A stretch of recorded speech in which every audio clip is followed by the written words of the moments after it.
ਵਾਹਿਗੁਰੂ ਜੀ ਕਾ ਖਾਲਸਾ ਵਾਹਿਗੁਰੂ ਜੀ ਕੀ ਫਤਿਹ। ਦ ਸਿੱਖ view point channel ਦੇਖ ਰਹੀ ਸੰਗਤ ਦਾ ਬਹੁਤ ਨਿੱਘਾ ਸਵਾਗਤ ਹੈ ਤੇ ਅਸੀਂ ਆਸ ਕਰਦੇ ਹਾਂ ਕਿ ਆਪ ਸਭ ਚੜ੍ਹਦੀ ਕਲਾ ਵਿੱਚ ਹੋਵੋਗੇ। ਪਿਛਲੇ ਦਿਨੀ ਭਾਈ ਦਲਜੀਤ ਸਿੰਘ ਬਿੱਟੂ ਵੱਲੋਂ ਲਿਖੀ ਹੋਈ ਕਿਤਾਬ ਖਾੜਕੂ ਸੰਘਰਸ਼ ਦੀ ਸਾਖੀ ਆਉਂਦੀ ਹੈ। ਆਉਂਦਿਆਂ ਸਾਰੀ ਇਹ ਕਿਤਾਬ ਬਹੁਤ ਮਕਬੂਲ ਹੁੰਦੀ ਹੈ ਤੇ ਬਹੁਤ ਵੱਡੀ ਤਾਦਾਦ ਵਿੱਚ ਸੰਗਤਾਂ ਵੱਲੋਂ ਪੜ੍ਹੀ ਤੇ ਸਰਾਹੀ ਜਾਂਦੀ ਹੈ। ਇਸ ਕਿਤਾਬ ਵਿੱਚ ਭਾਈ ਦਲਜੀਤ ਸਿੰਘ ਉਹਨਾਂ ਅਣਗੌਲਿਆਂ ਸਿੰਘਾਂ ਅਤੇ ਸਿੰਘਣੀਆਂ ਦਾ ਜ਼ਿਕਰ ਕਰਦੇ ਹਨ ਜੋ ਕਿ ਖਾੜਕੂ ਸੰਘਰਸ਼ ਵਿੱਚ ਭਾਵੇਂ ਉਹਨਾਂ ਦਾ ਨਾਂ ਵੱਡੇ ਹਰਫਾਂ ਵਿੱਚ ਨਾ ਲਿਖਿਆ ਜਾਂਦਾ ਹੋਵੇ, ਪਰ ਉਹਨਾਂ ਦੀ ਕਮਾਈ ਅਤੇ ਉਹਨਾਂ ਦਾ ਯੋਗਦਾਨ ਕਿਸੇ ਪਾਸਿਓਂ ਘੱਟ ਨਹੀਂ ਸੀ।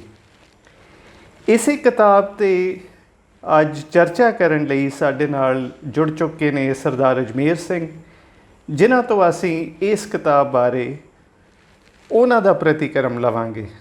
ਸਾਰਿਆਂ ਨਾਲੋਂ ਪਹਿਲਾਂ ਉਹਨਾਂ ਦਾ ਇਸ ਪ੍ਰੋਗਰਾਮ ਵਿੱਚ ਅਸੀਂ ਨਿੱਘਾ ਸਵਾਗਤ ਕਰਦੇ ਹਾਂ ਅਤੇ ਉਹਨਾਂ ਨਾਲ ਫਤਿਹ ਦੀ ਸਾਂਝ ਪਾਉਂਦੇ ਹਾਂ।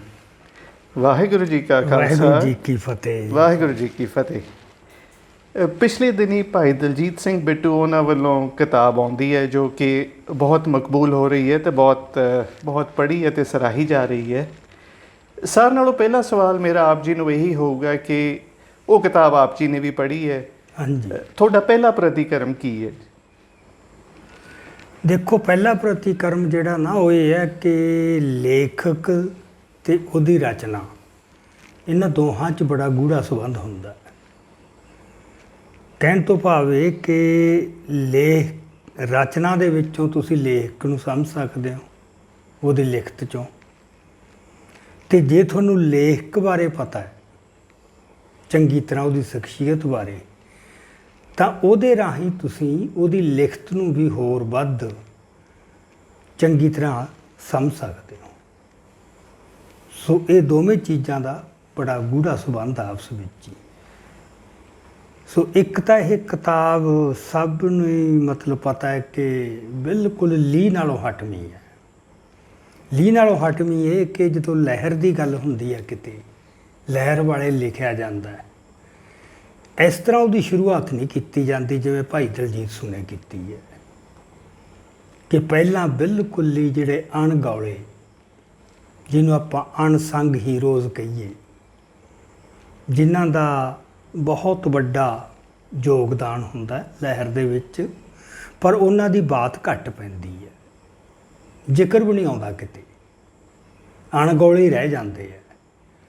ਉਹਨਾਂ ਦਾ ਜ਼ਿਕਰ ਤੋਰਨਾ ਅਤੇ ਗੱਲ ਉੱਥੋਂ ਸ਼ੁਰੂ ਕਰਨੀ, ਇਹ ਭਾਈ ਦਲਜੀਤ ਸਿੰਘ ਕਰ ਸਕਦਾ ਸੀ, ਕਿਉਂਕਿ ਉਹਦੀ ਇੱਕ ਵਿਲੱਖਣਤਾ, ਜਿਹੜੇ ਬੰਦੇ ਉਹਨੂੰ ਚੰਗੀ ਤਰ੍ਹਾਂ ਸਮਝਦੇ ਨੇ, ਜਾਣਦੇ ਨੇ। ਇੱਕ ਤਾਂ ਇਹ ਹੈ ਕਿ ਇਸ ਕੰਮ ਵਾਸਤੇ ਬੰਦਾ ਬਹੁਤ ਸੰਵੇਦਨਸ਼ੀਲ ਅਤੇ ਕੋਮਲ ਚਾਹੀਦਾ ਹੈ ਕਿ ਲਹਿਰ ਦੌਰਾਨ ਵਾਪਰੀ ਹਰ ਘਟਨਾ ਨੂੰ, ਹਰ ਗੱਲ ਨੂੰ ਉਹ ਦਿਲੋਂ ਮਹਿਸੂਸ ਕਿਵੇਂ ਕਰਦਾ। ਆਮ ਤੌਰ 'ਤੇ ਜਿਹੜੀ ਹਥਿਆਰਬੰਦ ਲਹਿਰ ਹੁੰਦੀ ਹੈ ਨਾ, ਉਹ ਬੰਦੇ ਨੂੰ ਕਾਫੀ ਕਰੂਰ ਅਤੇ ਖੁਰਦਰਾ ਜਿਹਾ ਬਣਾ ਦਿੰਦੀ ਹੈ, ਕਿਉਂਕਿ ਕੰਮ ਹੀ ਇਹੀ ਹੁੰਦਾ ਜੰਗ ਦਾ, ਜਿੱਥੇ ਮਾਰਨਾ ਅਤੇ ਮਰਾਉਣਾ ਇਹੀ ਚੱਲਦਾ ਹੁੰਦਾ ਹੈ। ਅਤੇ ਉਹਦੇ ਵਿੱਚੋਂ ਤੁਸੀਂ ਆਪਦਾ ਆਪ ਬਚਾ ਕੇ ਰੱਖ ਸਕਣਾ, ਨਾਟ ਇਨ ਦੀ ਫਿਜ਼ੀਕਲ ਸੈਂਸ, ਕਿ ਤੁਹਾਡੇ ਅੰਦਰੋਂ ਜਿਹੜੀ ਇਨਸਾਨੀਅਤ ਹੈ, ਜਿਹੜੀ ਕੋਮਲਤਾ ਹੈ, ਜਿਹੜੀ ਸੰਵੇਦਨਸ਼ੀਲਤਾ ਹੈ, ਉਹ ਨਾ ਮਰਨੀ। ਅਤੇ ਉਹ ਮਤਲਬ ਇਹ ਬਹੁਤ ਵੱਡੀ ਗੱਲ ਹੈ। ਅਤੇ ਜਿਹੜੇ ਬੰਦੇ ਭਾਈ ਦਲਜੀਤ ਸਿੰਘ ਨੂੰ ਜਾਣਦੇ ਆ, ਉਹਨਾਂ ਨੂੰ ਪਤਾ ਹੈ ਕਿ ਉਹ ਬਾਕੀ ਆਮ ਜਿਹੜੇ ਲਹਿਰ ਦੇ ਵਿੱਚ ਬੰਦੇ ਆਉਂਦੇ ਨੇ, ਉਹਨਾਂ ਨਾਲੋਂ ਉਹ ਬਹੁਤ ਹੀ ਵੱਖਰੀ ਕਿਸਮ ਦਾ ਬੰਦਾ। ਪਹਿਲੀ ਗੱਲ ਤਾਂ ਇਹਦੇ 'ਚ ਇਹ ਹੈ। ਦੂਜੀ ਗੱਲ, ਜਿਹੜੀ ਲਹਿਰ ਹੁੰਦੀ ਹੈ, ਖਾੜਕੂ ਲਹਿਰ ਜਾਂ ਜੁਝਾਰੂ ਲਹਿਰ, ਉਹਦੇ ਵਿੱਚ ਜਿਹੜੇ ਤਾਂ ਬੰਦੇ ਸ਼ੁਰੂ ਕਰਦੇ ਨੇ ਪਹਿਲਾਂ, ਉਹ ਗਿਣਤੀ ਦੇ ਬੰਦੇ ਹੁੰਦੇ ਆ, ਚੁਣਵੇਂ ਜੇ, ਗੱਲ ਸ਼ੁਰੂ ਤਾਂ ਉਹੀ ਕਰਦੇ ਅਤੇ ਉਹ ਬੜੇ ਸ਼ੁੱਧ ਹੁੰਦੇ ਆ ਬੰਦੇ। ਪਰ ਕਈ ਵਾਰ ਜਿਹੜੀ ਖਾੜਕੂ ਲਹਿਰ ਹੈ ਉਹ ਇੱਕ ਵੱਡੀ ਵਿਸ਼ਾਲ ਧਾਰਾ ਜਾਂ ਵਹਿਣ ਦਾ ਰੂਪ ਵੀ ਇਖਤਿਆਰ ਕਰ ਜਾਂਦੀ ਹੈ। ਜਨਤਕ, ਇੱਕ ਤਰ੍ਹਾਂ ਦਾ ਜਨਤਕ ਖਾਸਾ ਇਖਤਿਆਰ ਕਰ ਜਾਂਦੀ ਹੈ। ਜਦੋਂ ਉਹ ਇਸ ਤਰ੍ਹਾਂ ਦਾ ਖਾਸਾ ਇਖਤਿਆਰ ਕਰਦੀ ਹੈ ਉਦੋਂ ਉਹਦੀ ਉਨੀ ਸ਼ੁੱਧਤਾ ਨਹੀਂ ਰਹਿੰਦੀ। ਇਹ ਨੈਚੁਰਲ ਹੈ। ਜਿਵੇਂ ਆਪਾਂ ਦਰਿਆ ਦੀ ਉਦਾਹਰਨ ਦਿੰਦੇ ਹਾਂ ਨਾ, ਕਿ ਦਰਿਆ ਜਦੋਂ ਨੋਰਮਲ ਸਮਿਆਂ 'ਚ ਵਗਦਾ ਹੈ ਉਹਦੀ ਧਾਰਾ ਛੋਟੀ ਹੁੰਦੀ ਹੈ ਤੇ ਬੜੀ ਨਿਰਮਲ ਹੁੰਦੀ ਹੈ। ਪਰ ਜਦੋਂ ਉਹਦੇ 'ਚ ਹੜ੍ਹ ਆਉਂਦਾ ਹੈ, ਕਿਨਾਰਿਆਂ ਤੋਂ ਉਛਲਦਾ, ਬਾਹਰ ਤੱਕ ਜਾਂਦਾ ਹੈ, ਉਹ ਬੜੇ ਕੁਛ ਨੂੰ ਆਪਦੇ ਨਾਲ ਵਹਾ ਕੇ ਲੈ ਜਾਂਦਾ ਹੈ।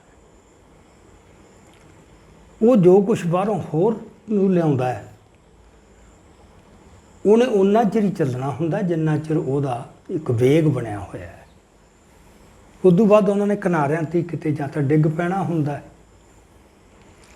ਅਤੇ ਉਹਦਾ ਆਪਾਂ ਦੇਖਿਆ ਜਦੋਂ ਵੀ ਹੜ੍ਹ ਆਊਗਾ ਪਾਣੀ ਦੇ ਵਿੱਚ ਉਦੋਂ ਉਹ ਓਨਾ ਨਿਰਮਲ ਨਹੀਂ ਰਹਿੰਦਾ, ਉਹਦੇ ਵਿੱਚ ਗੰਧਾਲ ਕਾਫੀ ਆ ਜਾਂਦਾ।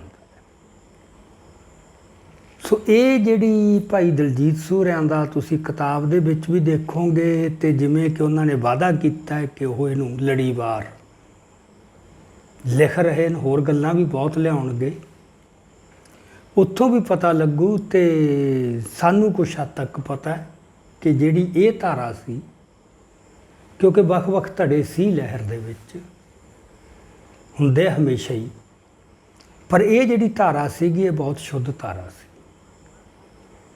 ਇਸੇ ਲਿਖਤ ਤੋਂ ਵੀ ਪਤਾ ਲੱਗਦਾ। ਉਦਾਹਰਨ ਦੇ ਤੌਰ 'ਤੇ ਜੇ ਤੁਸੀਂ ਉਹ ਪੜ੍ਹੋ ਸ਼ੰਭੂ ਦੀ ਗੱਲ, ਮੁੰਡੇ ਦੀ, ਵੀ ਜਦੋਂ ਇਹ ਭਾਰਤ ਨਗਰ ਚੌਕ 'ਚ ਡਾਕਾ ਮਾਰਦੇ ਨੇ, ਬੜੇ ਸ਼ੁਰੂ 'ਚ ਦੇ ਦੌਰ ਦੀ ਗੱਲ ਹੈ, ਅਤੇ ਉੱਥੇ ਮਤਲਬ ਵੀ ਕੋਈ ਬੰਦਾ ਉਂਝ ਕੋਈ ਚੀਜ਼ਾਂ ਵੇਚਣ ਵਾਲਾ ਬੈਠਾ, ਝੁੱਗੀ ਵਾਲਾ, ਝੁੱਗੀ ਝੋਪੜੀ ਵਾਲੇ ਜਿਵੇਂ ਮੁੰਡੇ ਹੁੰਦੇ ਨੇ, ਅਤੇ ਉੱਥੇ ਟਾਈਮ ਜ਼ਿਆਦਾ ਲੱਗ ਜਾਂਦਾ ਬੈਂਕ ਦੇ ਡਾਕੇ ਨੂੰ, ਅਤੇ ਉਹ ਦੇਖ ਰਿਹਾ ਅਤੇ ਉਹਨੂੰ ਕਿਤੇ ਇਹ ਮਹਿਸੂਸ ਹੋ ਜਾਂਦਾ ਵੀ ਇਹ ਕੋਈ ਬੰਦੇ ਆਮ ਨਹੀਂ। ਉਹ ਫਿਰ ਜਿਹੜੇ ਬੰਦੇ ਬਾਹਰ ਖੜ੍ਹੇ ਹੁੰਦੇ ਨੇ ਦੂਜਿਆਂ 'ਤੇ ਨਿਗਰਾਨੀ ਰੱਖਣ ਵਾਸਤੇ, ਉਹ ਉਹਨਾਂ ਵੱਲ ਦੇਖਦਾ ਰਿਹਾ, ਅਤੇ ਦੇਖਦਾ ਰਿਹਾ, ਕਿਤੇ ਨਾ ਕਿਤੇ ਉਹਨੂੰ ਇਹ ਗੱਲ ਲੱਗ ਗਈ ਕਿ ਇਹ ਕੋਈ ਖਾਸ ਬੰਦੇ ਆ। ਉਹਦੀ ਰੁਚੀ ਪੈਦਾ ਹੋ ਗਈ, ਅਤੇ ਮੁੜ ਕੇ ਮਾਥਰਾ ਸਿੰਘ ਨੂੰ ਉਹਨੇ ਪਛਾਣ ਲਿਆ ਕਿਤੇ ਰੇਲਵੇ ਸਟੇਸ਼ਨ 'ਤੇ ਲੁਧਿਆਣੇ ਦੇ 'ਤੇ। ਚਲੋ ਉਹ ਜਦੋਂ ਉਹਦੇ ਵੱਲ ਦੇਖੀ ਗਿਆ ਅਤੇ ਇਹਨੇ ਪੁੱਛ ਲਿਆ ਉਹਨੂੰ, ਅਤੇ ਉਹਨੇ ਦੱਸਿਆ ਵੀ ਮੈਂ ਪਤਾ ਲੱਗ ਗਿਆ। ਅਲਟੀਮੇਟਲੀ ਉਹਦੀ ਕਿਤਾਬ ਦੇ ਵਿੱਚ ਵੀ ਦੇਖਿਆ ਕਿ ਉਹਨੂੰ ਘਰ ਤਾਂ ਉਹਦਾ ਹੈ ਹੀ ਨਹੀਂ, ਝੌਂਪੜੀ ਹੈ ਰੇਲਵੇ ਟਰੈਕ ਦੇ ਉੱਤੇ ਹੀ, ਬਹੁਤ ਗਰੀਬ ਹੈ। ਸੋ ਮਥੁਰਾ ਸਿੰਘ ਵਰਗੇ ਬੰਦੇ ਜਿਹੜੇ ਏਡੇ ਵੱਡੇ ਯੋਧੇ ਸੀ, ਸੂਰਮੇ ਸੀ, ਉਹ ਹੁਣ ਜੇ ਇੱਕ ਝੌਂਪੜੀ ਵਾਲੇ ਮੁੰਡੇ ਨਾਲ ਤੁਰ ਪੈਂਦਾ ਅਤੇ ਉੱਥੇ ਝੌਂਪੜੀ 'ਚ ਆਪਦਾ ਅੱਡਾ ਬਣਾ ਲੈਂਦਾ, ਅੱਡਾ ਵੀ ਐਡਾ ਜ਼ਬਰਦਸਤ ਵੀ ਉੱਥੇ ਆਪਦੇ ਹਥਿਆਰ ਰੱਖਣੇ, ਰਾਤਾਂ ਕੱਟਣੀਆਂ ਲਗਾਤਾਰ, ਅਤੇ ਇਹ ਇਸ ਤਰ੍ਹਾਂ ਆਪਦੇ ਆਪ ਨੂੰ ਜੋੜ ਲੈਣਾ ਉਹਨਾਂ ਨਾਲ, ਇਹ ਇੱਕ ਵੱਖਰੀ ਤਰ੍ਹਾਂ ਦੀ ਕੁਆਲਿਟੀ ਹੈ, ਆਮ ਤੌਰ 'ਤੇ ਹੁੰਦੀ ਨਹੀਂ। ਬੰਦੇ ਬੜੇ ਰੋਹਬ ਤਾਬ ਨਾਲ ਰਹਿੰਦੇ ਹੁੰਦੇ ਨੇ, ਚੰਗੇ ਭਲੇ ਸਿੱਖਾਂ ਦੇ ਘਰਾਂ 'ਚ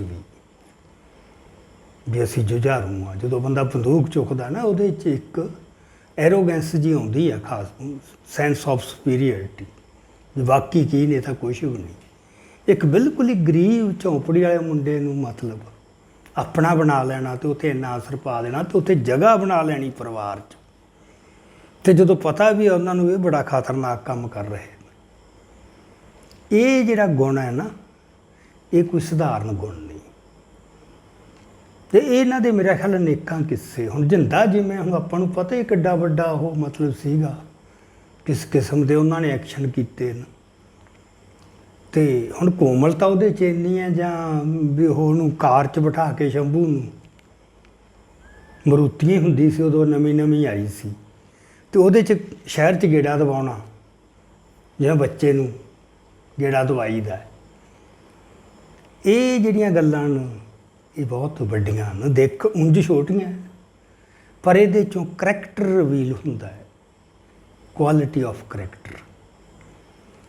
ਸੋ ਇਸ ਤਰ੍ਹਾਂ ਮਤਲਬ ਵੀ ਜਿਹੜੀ ਇਹ ਸਾਰੀ ਲਿਖਤ ਦੇ ਵਿੱਚੋਂ ਤੁਹਾਨੂੰ ਭਾਈ ਦਲਜੀਤ ਸਿੰਘ ਤੇ ਉਹਨਾਂ ਦੇ ਪੂਰੇ ਜਿਹੜਾ ਧੜਾ ਬਣਦਾ ਹੈ, ਜਿਹਦੇ 'ਚ ਦੂਜੇ ਧੜਿਆਂ ਦੇ ਬੰਦੇ ਵੀ ਹੈ।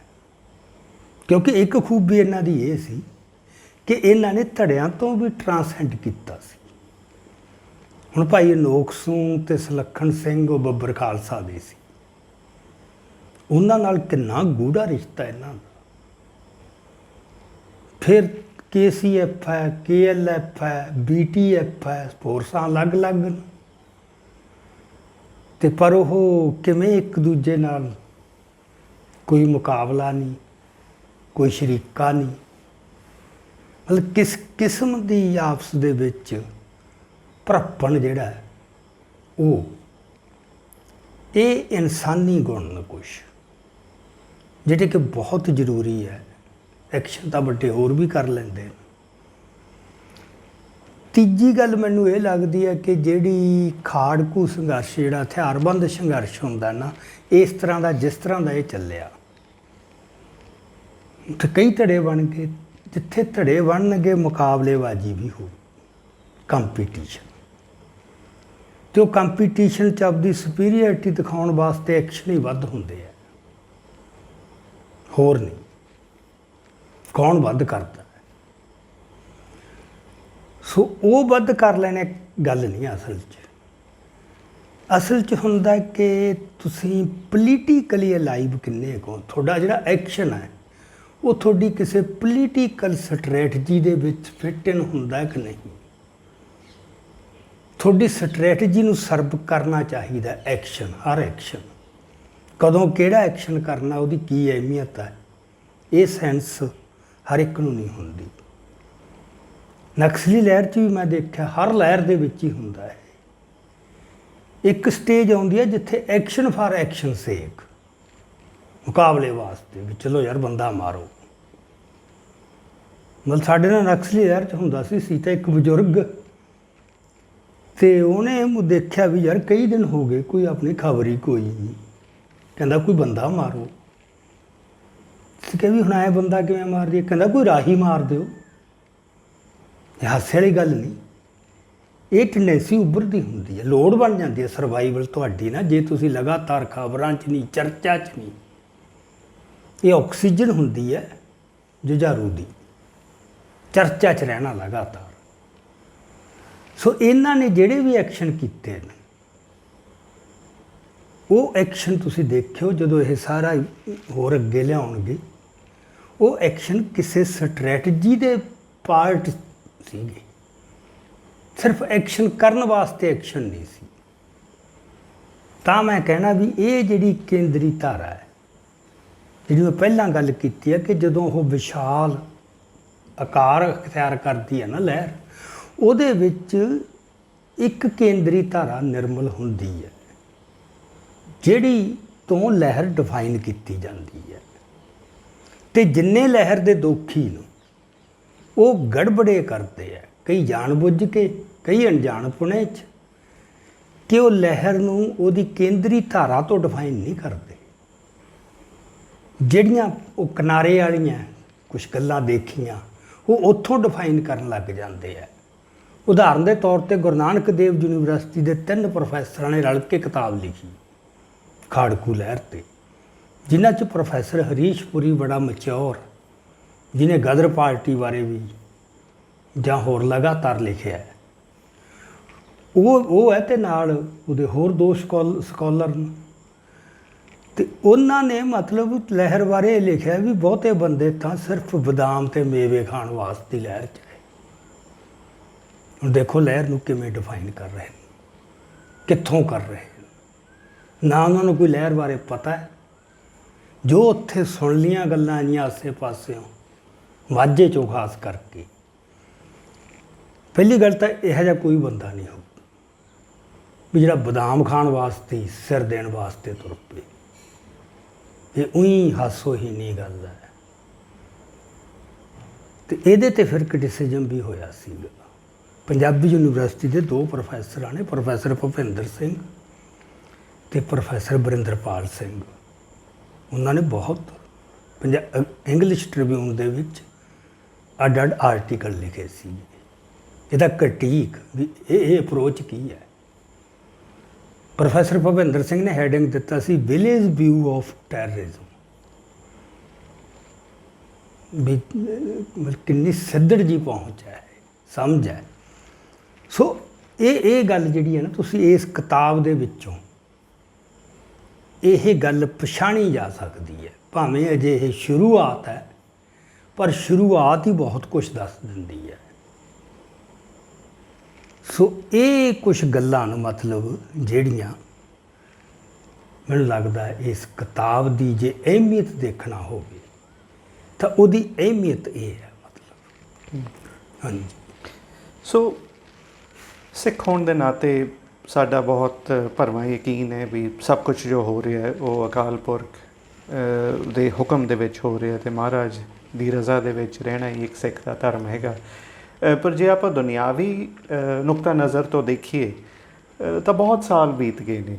ਇਸ ਦੌਰਾਨ ਹੋਰ ਬਹੁਤ ਲੋਕਾਂ ਨੇ ਖਾੜਕੂ ਸੰਘਰਸ਼ ਦਾ ਜ਼ਿਕਰ ਲਿਖਤਾਂ ਦੁਆਰਾ ਕੀਤਾ ਜਾਂ TV ਜਾਂ ਵੱਖ-ਵੱਖ ਆਪਦੇ ਚੈਨਲ ਚਲਾ ਕੇ ਪ੍ਰੋਗਰਾਮਾਂ ਰਾਹੀਂ ਉਹਨਾਂ ਨੇ ਉਸ ਦਾ ਇੱਕ ਵਰਣਨ ਕੀਤਾ। ਪਰ ਜਿਹੜਾ ਇੰਨਾ ਸਮਾਂ ਗੁਜ਼ਰ ਗਿਆ ਅਤੇ ਹੁਣ ਇਹ ਕਿਤਾਬ ਇੱਕ ਬਹੁਤ ਅਹਿਮ ਇੱਕ ਥਾਂ 'ਤੇ ਤਾਂ ਵੀ ਖੜ੍ਹੀ ਹੈ ਕਿਉਂਕਿ ਇੱਕ ਅੰਦਰੂਨੀ ਸਰੋਤ ਦੀ ਇਹ ਉਪਜ ਹੈਗੀ ਹੈ। ਸੋ ਇਹ ਜਿਹੜਾ ਇੰਨਾ ਅਰਸਾ ਜਿਹੜਾ ਬੀਤ ਗਿਆ ਉਸ ਬਾਅਦ ਇਹ ਕਿਤਾਬ ਆਈ ਹੈ, ਇਸ ਨੂੰ ਆਪ ਜੀ ਕਿਵੇਂ ਦੇਖਦੇ ਹੋ? ਮੇਰੇ ਖਿਆਲ ਉਹ ਕਿਤਾਬ ਤੋਂ ਹੀ ਪਤਾ ਲੱਗ ਜਾਂਦਾ ਹੈ। ਅਤੇ ਭਾਈ ਦਲਜੀਤ ਸੂ ਨੇ ਵੀ ਮਤਲਬ ਉਹਦੀਆਂ ਹੁਣ 2 ਇੰਟਰਵਿਊਜ਼ ਆ ਚੁੱਕੀਆਂ ਨੇ ਪ੍ਰੋ ਪੰਜਾਬ TV 'ਤੇ ਯਾਦਵਿੰਦਰ ਸਿੰਘ ਨਾਲ, ਬੜੀਆਂ ਲੰਬੀਆਂ ਘੰਟੇ ਦੀਆਂ। ਕੁਝ ਗੱਲਾਂ ਉਹਦੇ ਵਿੱਚ ਵੀ ਸਪਸ਼ਟ ਕੀਤੀਆਂ। ਜਿਹੜਾ ਤਟਫਟ ਲਿਖ ਦੇਣਾ ਨਾ ਤੱਤੇ ਕਾ, ਉਹ ਚੀਜ਼ ਦੀ ਕੋਈ ਕੁਆਲਿਟੀ ਨਹੀਂ ਹੋਊਗੀ। ਇਹ ਕਰਦੇ ਨੇ ਸਕੋਲਰ, ਹੋਰਾਂ ਬੰਦਿਆਂ ਨੇ ਵੀ ਕੀਤਾ। ਲਹਿਰ ਬਾਰੇ ਸਾਡੇ ਬੰਦਿਆਂ ਨੇ ਬਹੁਤ ਲਿਖਿਆ ਹੈ, ਆਪਦਿਆਂ ਨੇ ਪ੍ਰਾਪੇਗੰਡਿਸਟ ਜਿਹੜੇ ਹੈ। ਕੁਛ ਗੱਲਾਂ ਸੱਚੀਆਂ, ਕੁਛ ਸੁਣੀਆਂ ਸੁਣਾਈਆਂ, ਕਿਉਂਕਿ ਆਪਦਾ ਕੋਈ ਨਹੀਂ। ਸੋ ਮੈਂ ਜਿਹੜਾ ਕੰਮ ਛੋਹਿਆ ਸੀ ਲਿਖਣ ਦਾ ਨਾ, ਮੈਂ ਜਿੱਥੇ ਰੁਕ ਗਿਆ ਆ ਕੇ, ਉਹ ਮੈਂ ਅਜੇ ਪਿਛੋਕੜ ਜਾਂ ਆਧਾਰ ਤਿਆਰ ਕੀਤਾ ਸੀ, ਬੁਨਿਆਦ, ਕਿ ਖਾੜਕੂ ਸੰਘਰਸ਼ ਨੂੰ ਸਮਝਣਾ ਕਿਵੇਂ ਹੈ। ਸੋ ਉਹਨੂੰ ਇੱਕ ਪਿੱਛੋਂ ਚੁੱਕਿਆ, ਸਿੱਖਾਂ ਦੀ ਸਮੱਸਿਆ ਕੀ ਹੈ, ਅਤੇ ਇੱਥੇ ਆ ਕੇ ਮੈਂ ਰੁਕ ਗਿਆ ਸੀ। ਕਿਉਂਕਿ ਮੇਰਾ ਇਹ ਸੀ ਕਿ ਇਹ ਜਿਹੜਾ ਕੰਮ ਹੈ ਨਾ ਲਹਿਰ ਬਾਰੇ ਲਿਖਣਾ, ਇਹ ਕੋਈ ਇਨਸਾਈਡਰ ਹੀ ਲਿਖ ਸਕਦਾ। ਇਹ ਠੀਕ ਹੈ ਕਿ ਅਸੀਂ ਵੀ ਉਸ ਦੌਰ 'ਚ ਵਿਚਰੇ ਹਾਂ, ਸਾਡਾ ਵਾਹ ਵੀ ਰਿਹਾ ਬੰਦਿਆਂ ਨਾਲ, ਅਤੇ ਪਰ ਇਹ ਹੈ ਵੀ ਦੈਟ ਵੇ ਤਾਂ ਅਸੀਂ ਆਊਟਸਾਈਡਰ ਹੀ ਸੀ ਨਾ, ਓਬਜ਼ਰਵਰ। ਅਤੇ ਇਹ ਜਿਹੜਾ ਬੰਦਾ ਇਨਸਾਈਡਰ ਹੈ, ਕਿਹੜੀਆਂ ਗੱਲਾਂ ਕਿਵੇਂ ਵਾਪਰੀਆਂ, ਉਹਦੀ ਜਿਹੜੀ ਆਤਮਾ ਹੈ ਲਹਿਰ ਦੀ, ਉਹ ਤਾਂ ਉਹੀ ਦੱਸ ਸਕਦਾ। ਬਾਕੀ ਬੰਦੇ ਤਾਂ ਉਹਦੇ ਕੁਛ ਬਾਹਰੀ ਜੇ ਪ੍ਰਭਾਵ ਉਹ ਦੇ ਸਕਦੇ, ਉਹ ਵੀ ਚੱਲਦਾ। ਉਹ ਜਿਹੜੀਆਂ ਤੁਹਾਡੀਆਂ ਵਿਧੀਆਂ ਜਾਂ ਪ੍ਰਣਾਲੀਆਂ ਦੁਨਿਆਵੀ ਵਿੱਦਿਆ ਦੀਆਂ ਹੀ, ਵਿਸ਼ਲੇਸ਼ਣ ਦੀਆਂ, ਕਿਉਂਕਿ ਉਹ ਵੀ ਤਾਂ ਇੱਕ ਵਿਗਿਆਨ ਡਿਵੈਲਪ ਹੋਇਆ ਲਹਿਰਾਂ ਨੂੰ ਕਿਵੇਂ ਦੇਖਣਾ। ਕਿਉਂਕਿ ਜਦੋਂ ਮੈਨੂੰ ਇਹ ਕਾਰਜ ਸੌਂਪਿਆ ਸੀ ਸਰਦਾਰ ਜਗਜੀਤ ਸਿੰਘ ਨੇ, ਬਜ਼ੁਰਗਾਂ ਨੇ, ਉਹਦੀ ਮੈਨੂੰ ਉਹਨਾਂ ਨੇ ਕੁਝ ਕਿਤਾਬਾਂ ਵੀ ਦੇ ਦਿੱਤੀਆਂ ਸੀ। ਉਹ ਕਿਤਾਬਾਂ ਦੇ ਵਿੱਚ ਮੇਨਲੀ ਜਿਹੜਾ ਦੁਨਿਆਵੀ ਗਿਆਨ ਦੇ ਆਧਾਰ 'ਤੇ ਵੀ ਲਹਿਰਾਂ ਨੂੰ ਕਿਵੇਂ ਦੇਖਣਾ, ਉਹਨਾਂ ਦਾ ਵੀ ਇੱਕ ਨਜ਼ਰੀਆ। ਸਾਰਿਆਂ ਬਾਰੇ ਲਿਖਿਆ ਗਿਆ, ਸਾਰੇ ਇਨਕਲਾਬਾਂ ਬਾਰੇ ਲਿਖਿਆ, ਲਹਿਰਾਂ ਬਾਰੇ ਲਿਖਿਆ ਬੰਦਿਆਂ ਨੇ, ਉਹ ਕਰਦੇ। ਉਹਦੀ ਵੀ ਇੱਕ ਥਾਂ ਹੈ, ਪਰ ਉਹ ਇਹਦੀ ਥਾਂ ਨਹੀਂ ਲੈ ਸਕਦਾ ਇੱਕ ਇਨਸਾਈਡਰ ਵਿਊ। ਸੋ ਮੈਂ ਉਹ ਉਡੀਕ ਸੀਗਾ ਵੀ ਜਿੰਨਾ ਚਿਰ ਇਨਸਾਈਡਰ ਵਿਊ ਨਹੀਂ ਆਉਂਦਾ, ਮੇਰੇ ਹੈ ਪ੍ਰਭਾਵ, ਹੋ ਸਕਦਾ ਕੁਝ ਪ੍ਰਭਾਵ ਟੁੱਟਣਗੇ। ਇਸ ਕਿਤਾਬ ਨੇ ਵੀ ਫਰਕ ਪਾਇਆ, ਕੁਝ ਗੱਲਾਂ ਨੂੰ ਸੋਚਣ ਲਈ ਲਾਇਆ ਮਤਲਬ। ਅਤੇ ਜਦੋਂ ਇਹ ਹੋਰ ਗੱਲਾਂ ਆਉਣਗੀਆਂ ਤਾਂ ਕਈ ਵਾਰ ਮੈਨੂੰ ਝੋਰਾ ਹੁੰਦਾ ਸੀ ਵੀ ਯਾਰ ਮੈਥੋਂ ਲਿਖਿਆ ਨਹੀਂ ਜਾ ਰਿਹਾ, ਬੰਦਿਆਂ ਨੇ ਵੀ ਬੜਾ ਕਹਿਣਾ ਛੇਤੀ ਲਿਆਓ ਜੀ, ਛੇਤੀ ਲਿਆਓ। ਇਹ ਜਿਹੜੀ ਕਾਹਲ ਹੈ ਨਾ ਚੀਜ਼ ਦੀ, ਐਕਸਾਈਟਮੈਂਟ ਜੀ, ਇੱਕ ਜਿਵੇਂ ਉਤੇਜਨਾ, ਇਹ ਉਤੇਜਨਾ ਵਾਲਾ ਕੰਮ ਨਹੀਂ। ਇੰਨਾ ਲਹੂ ਡੁੱਲਿਆ, ਐਡੀ ਜੰਗ ਲੜੀ ਗਈ ਹੈ, ਉਹਨੂੰ ਜੇ ਤੁਸੀਂ ਐਵੇਂ ਕੱਚ ਘੜ ਜੇ ਢੰਗ ਨਾਲ ਕਰੋਗੇ ਨਾ, ਇਹ ਇਨਸਾਫ ਨਹੀਂ ਹੋਊਗਾ। ਸੋ ਮੈਂ ਤਾਂ ਕਹਿਣਾ ਸ਼ੁਕਰ ਹੈ ਮੈਂ ਰੁਕਿਆ ਰਿਹਾ, ਕੋਈ ਝੋਰਾ ਨਹੀਂ। ਹੁਣ ਜਦੋਂ ਇਹ ਕੁਛ ਆਊਗਾ, ਜੇ ਮੈਂ ਫੇਰ ਲਿਖ ਸਕਿਆ, ਉਹ ਕਿਤੇ ਵੱਧ ਠੀਕ ਬੈਟਰ ਹੋਊਗਾ, ਨੇੜੇ ਹੋਊ ਜਾ ਕੇ। ਸੋ ਇਹਦੀ ਅਹਿਮੀਅਤ ਇਸ ਕਿਤਾਬ ਦੀ ਜਿਹੜੀ ਹੈ ਨਾ, ਜਿਹੜਾ ਟਾਈਮ ਕਿਉਂ ਲੱਗ ਗਿਆ, ਇਹ ਟਾਈਮ ਜ਼ਰੂਰੀ ਸੀ। ਗੈਪ ਪੈਣਾ ਹਮੇਸ਼ਾ ਹੀ, ਜਿਹੜੀ ਰਿਐਲਿਟੀ ਹੈ ਨਾ, ਤੁਸੀਂ ਤੱਤੇ ਕਾ ਉਹਦੇ 'ਚ ਪਹਿਲਾਂ ਠਹਿਰਾਅ ਆਵੇ, ਤੁਹਾਡੇ ਆਪਦੇ ਮਨ 'ਚ ਵੀ ਆਵੇ। ਇੱਕ ਤਾਂ ਥੋੜ੍ਹੀ ਦੂਰੀ ਬਣਾਉਣੀ ਬਹੁਤ ਜ਼ਰੂਰੀ ਹੁੰਦੀ ਹੈ। ਮੈਂ ਦੇਖਿਆ, ਮਤਲਬ ਜਦੋਂ ਮੈਂ 95 ਤੋਂ ਬਾਅਦ ਆਪਦੇ ਲਿਖਣ ਦੇ ਕਾਰਜ 'ਚ ਲੱਗਿਆ ਜਾਂ ਹੋਰ ਸਾਰਾ, ਥੋੜ੍ਹਾ ਪਾਸੇ ਹਟ ਕੇ ਬਹਿਣ ਜੇ 'ਚੋਂ, ਵਗਦੇ 'ਚੋਂ, ਉਦੋਂ ਤੁਸੀਂ ਵੱਧ ਚੀਜ਼ਾਂ ਨੂੰ ਦੂਰੋਂ ਦੇਖ ਸਕਦੇ ਹੋ। ਵਿੱਚ ਤੁਸੀਂ ਜੋ ਤੁਰੇ ਜਾ ਰਹੇ ਹੁੰਦੇ ਹੋ, ਸ਼ਾਮਲ ਹੁੰਦੇ ਹੋ ਉਸ ਵਹਿਣ 'ਚ, ਉਦੋਂ ਤੁਹਾਨੂੰ ਉਨੀ ਨਜ਼ਰ ਸਾਫ਼ ਨਹੀਂ ਹੁੰਦੀ। ਉਹਦੇ 'ਚ ਬੜਾ ਕੁਛ ਰਲਾ ਹੁੰਦਾ, ਤੁਹਾਡੇ ਆਪਦੇ ਇਮੋਸ਼ਨਸ ਵੀ ਹੁੰਦੇ ਨੇ। ਪਰ ਕੋਸ਼ਿਸ਼ ਇਹ ਕਰੋ, ਮਤਲਬ ਵੀ ਹੁੰਦਾ ਤਾਂ ਔਖਾ, ਵੀ ਡਿਟੈਚਡ ਐਨਾਲਿਸਿਸ, ਉਹਦੇ ਵਾਸਤੇ ਮੇਰਾ ਖਿਆਲ ਸਮੇਂ ਦਾ ਗੈਪ ਪੈਣਾ, ਵਿੱਥ ਪੈਣੀ, ਇਹ ਬਹੁਤ ਜ਼ਰੂਰੀ ਸੀ। ਸੋ ਕੋਈ ਇਹੋ ਜਿਹਾ ਨੁਕਸਾਨ ਨਹੀਂ ਹੋ ਗਿਆ ਜਿਹੜਾ ਇਹ ਲੱਗਦਾ ਕਿ ਬਹੁਤ ਨੁਕਸਾਨ ਹੋ ਗਿਆ। ਇਹ ਠੀਕ ਹੈ ਕਿ ਜਿਹੜੇ ਬੰਦੇ ਲਹਿਰ ਦੇ ਦੋਖੀ ਸੀ, ਜਾਂ ਜਿਹੜੇ ਬੰਦਿਆਂ ਦੀ ਸਮਝ ਵਾਲੀ ਕੱਚੀ ਹੈ, ਜਿਨ੍ਹਾਂ ਨੂੰ ਕਾਹਲੀ ਸੀ, ਕਈ ਤਾਂ ਇਹੀ ਉਡੀਕ ਰਹੇ ਸੀ ਵੀ ਕੁਛ ਲਿਖੇ ਤੇ ਫਿਰ ਅਸੀਂ ਉਹਦਾ ਪੜਚੋਲ ਕਰੀਏ। ਜਿਹੜੀਆਂ ਇਹ ਨਕਾਰਾਤਮਕ ਬਿਰਤੀਆਂ, ਉਹ ਵੀ ਥੱਕ ਗਈਆਂ ਹੁਣ ਇੱਕ ਵਾਰ। ਉਹਨਾਂ ਨੂੰ ਵੀ ਥਕਾਉਣਾ ਜ਼ਰੂਰੀ ਹੁੰਦਾ ਕਈ ਵਾਰ, ਕਿ ਤੁਸੀਂ ਬੋਝ ਤੋਂ ਮੁਕਤ ਹੋ ਕੇ ਕੋਈ ਗੱਲ ਕਹਿ ਸਕੋ ਤੇ ਕਰ ਸਕੋ, ਤੇ ਲੋਕ ਵੀ ਉਹਨੂੰ ਉਸ ਤਰ੍ਹਾਂ ਦੇ ਮਾਹੌਲ 'ਚ, ਨਿਰਮਲ ਜਿਹੇ ਮਾਹੌਲ 'ਚ ਗ੍ਰਹਿਣ ਕਰ ਸਕਣ। ਸੋ ਮੈਂ ਤਾਂ ਇਹੀ ਸਮਝਦਾ ਕਿ ਇੰਨਾ ਕੁ ਟਾਈਮ ਇਹਨੇ ਲੈਣਾ ਹੀ ਸੀ। ਮੈਂ ਵੀ ਕਈ ਵਾਰ ਕਾਹਲਾ ਪੈਂਦਾ ਸੀ, ਭਾਈ ਦਲਜੀਤ ਸਿੰਘ ਨੂੰ ਵੀ ਕਹੀਦਾ ਸੀ ਵੀ ਛੇਤੀ ਕਰੋ, ਲੇਟ ਹੋ ਰਹੇ ਹੋ। ਪਰ ਹੁਣ ਮੈਨੂੰ ਲੱਗਦਾ ਵੀ ਨਹੀਂ, ਇਹ ਟਾਈਮ ਲੱਗਣਾ ਹੀ ਚਾਹੀਦਾ ਸੀ। ਸੋ ਵਾਹਿਗੁਰੂ ਕਰੇ ਕਿ ਗਾਹਾਂ ਵੀ ਉਹ ਲਿਖ ਸਕਣ, ਜੇ ਕੋਈ ਵਿਘਨ ਨਾ ਪਵੇ ਤਾਂ ਬਹੁਤ ਵੱਡੀ ਇਹ ਇੱਕ ਦੇਣ ਹੋਊਗੀ, ਇਹਦੀ ਗਾਥਾ ਫੇਰ ਮੁਕੰਮਲ ਹੋਊਗੀ। ਇਸ ਤੋਂ ਪ੍ਰੇਰਿਤ ਹੋ ਕੇ ਹੋਰ ਬੰਦੇ ਵੀ ਲਿਖਣਗੇ, ਇਨਸਾਈਡਰ ਵੀ ਅਜੇ ਹੈਗੇ ਆ ਬੰਦੇ ਜਿਹੜੇ ਜਿਉਂਦੇ ਬਚ ਰਹੇ, ਜਿਹੜੇ ਇਹ ਕਹਿ ਲਓ ਕਿ ਉਹਦੇ ਲਹੂ ਮਾਸ ਦਾ ਅੰਗ ਸੀ ਲਹਿਰ ਦੇ ਦਾ, ਜਾਂ ਜਿਹੜੇ ਬਹੁਤ ਨੇੜੇ ਹੋ ਕੇ ਵਿਚਰੇ ਆਲਮੋਸਟ, ਉਹ ਵੀ ਕੁਛ ਬੰਦੇ ਨੇ। ਤੇ ਉਹ ਵੀ ਹੁਣ ਹੌਸਲਾ ਕਰਨਗੇ ਲਿਖਣ ਦਾ, ਤੇ ਫੋਕਸ ਵੀ ਠੀਕ ਬਣੂਗਾ ਹੁਣ। ਸੋ ਇਸ ਤਰ੍ਹਾਂ ਮਤਲਬ ਇਹਨੂੰ ਮੈਂ ਦੇਖਦਾ।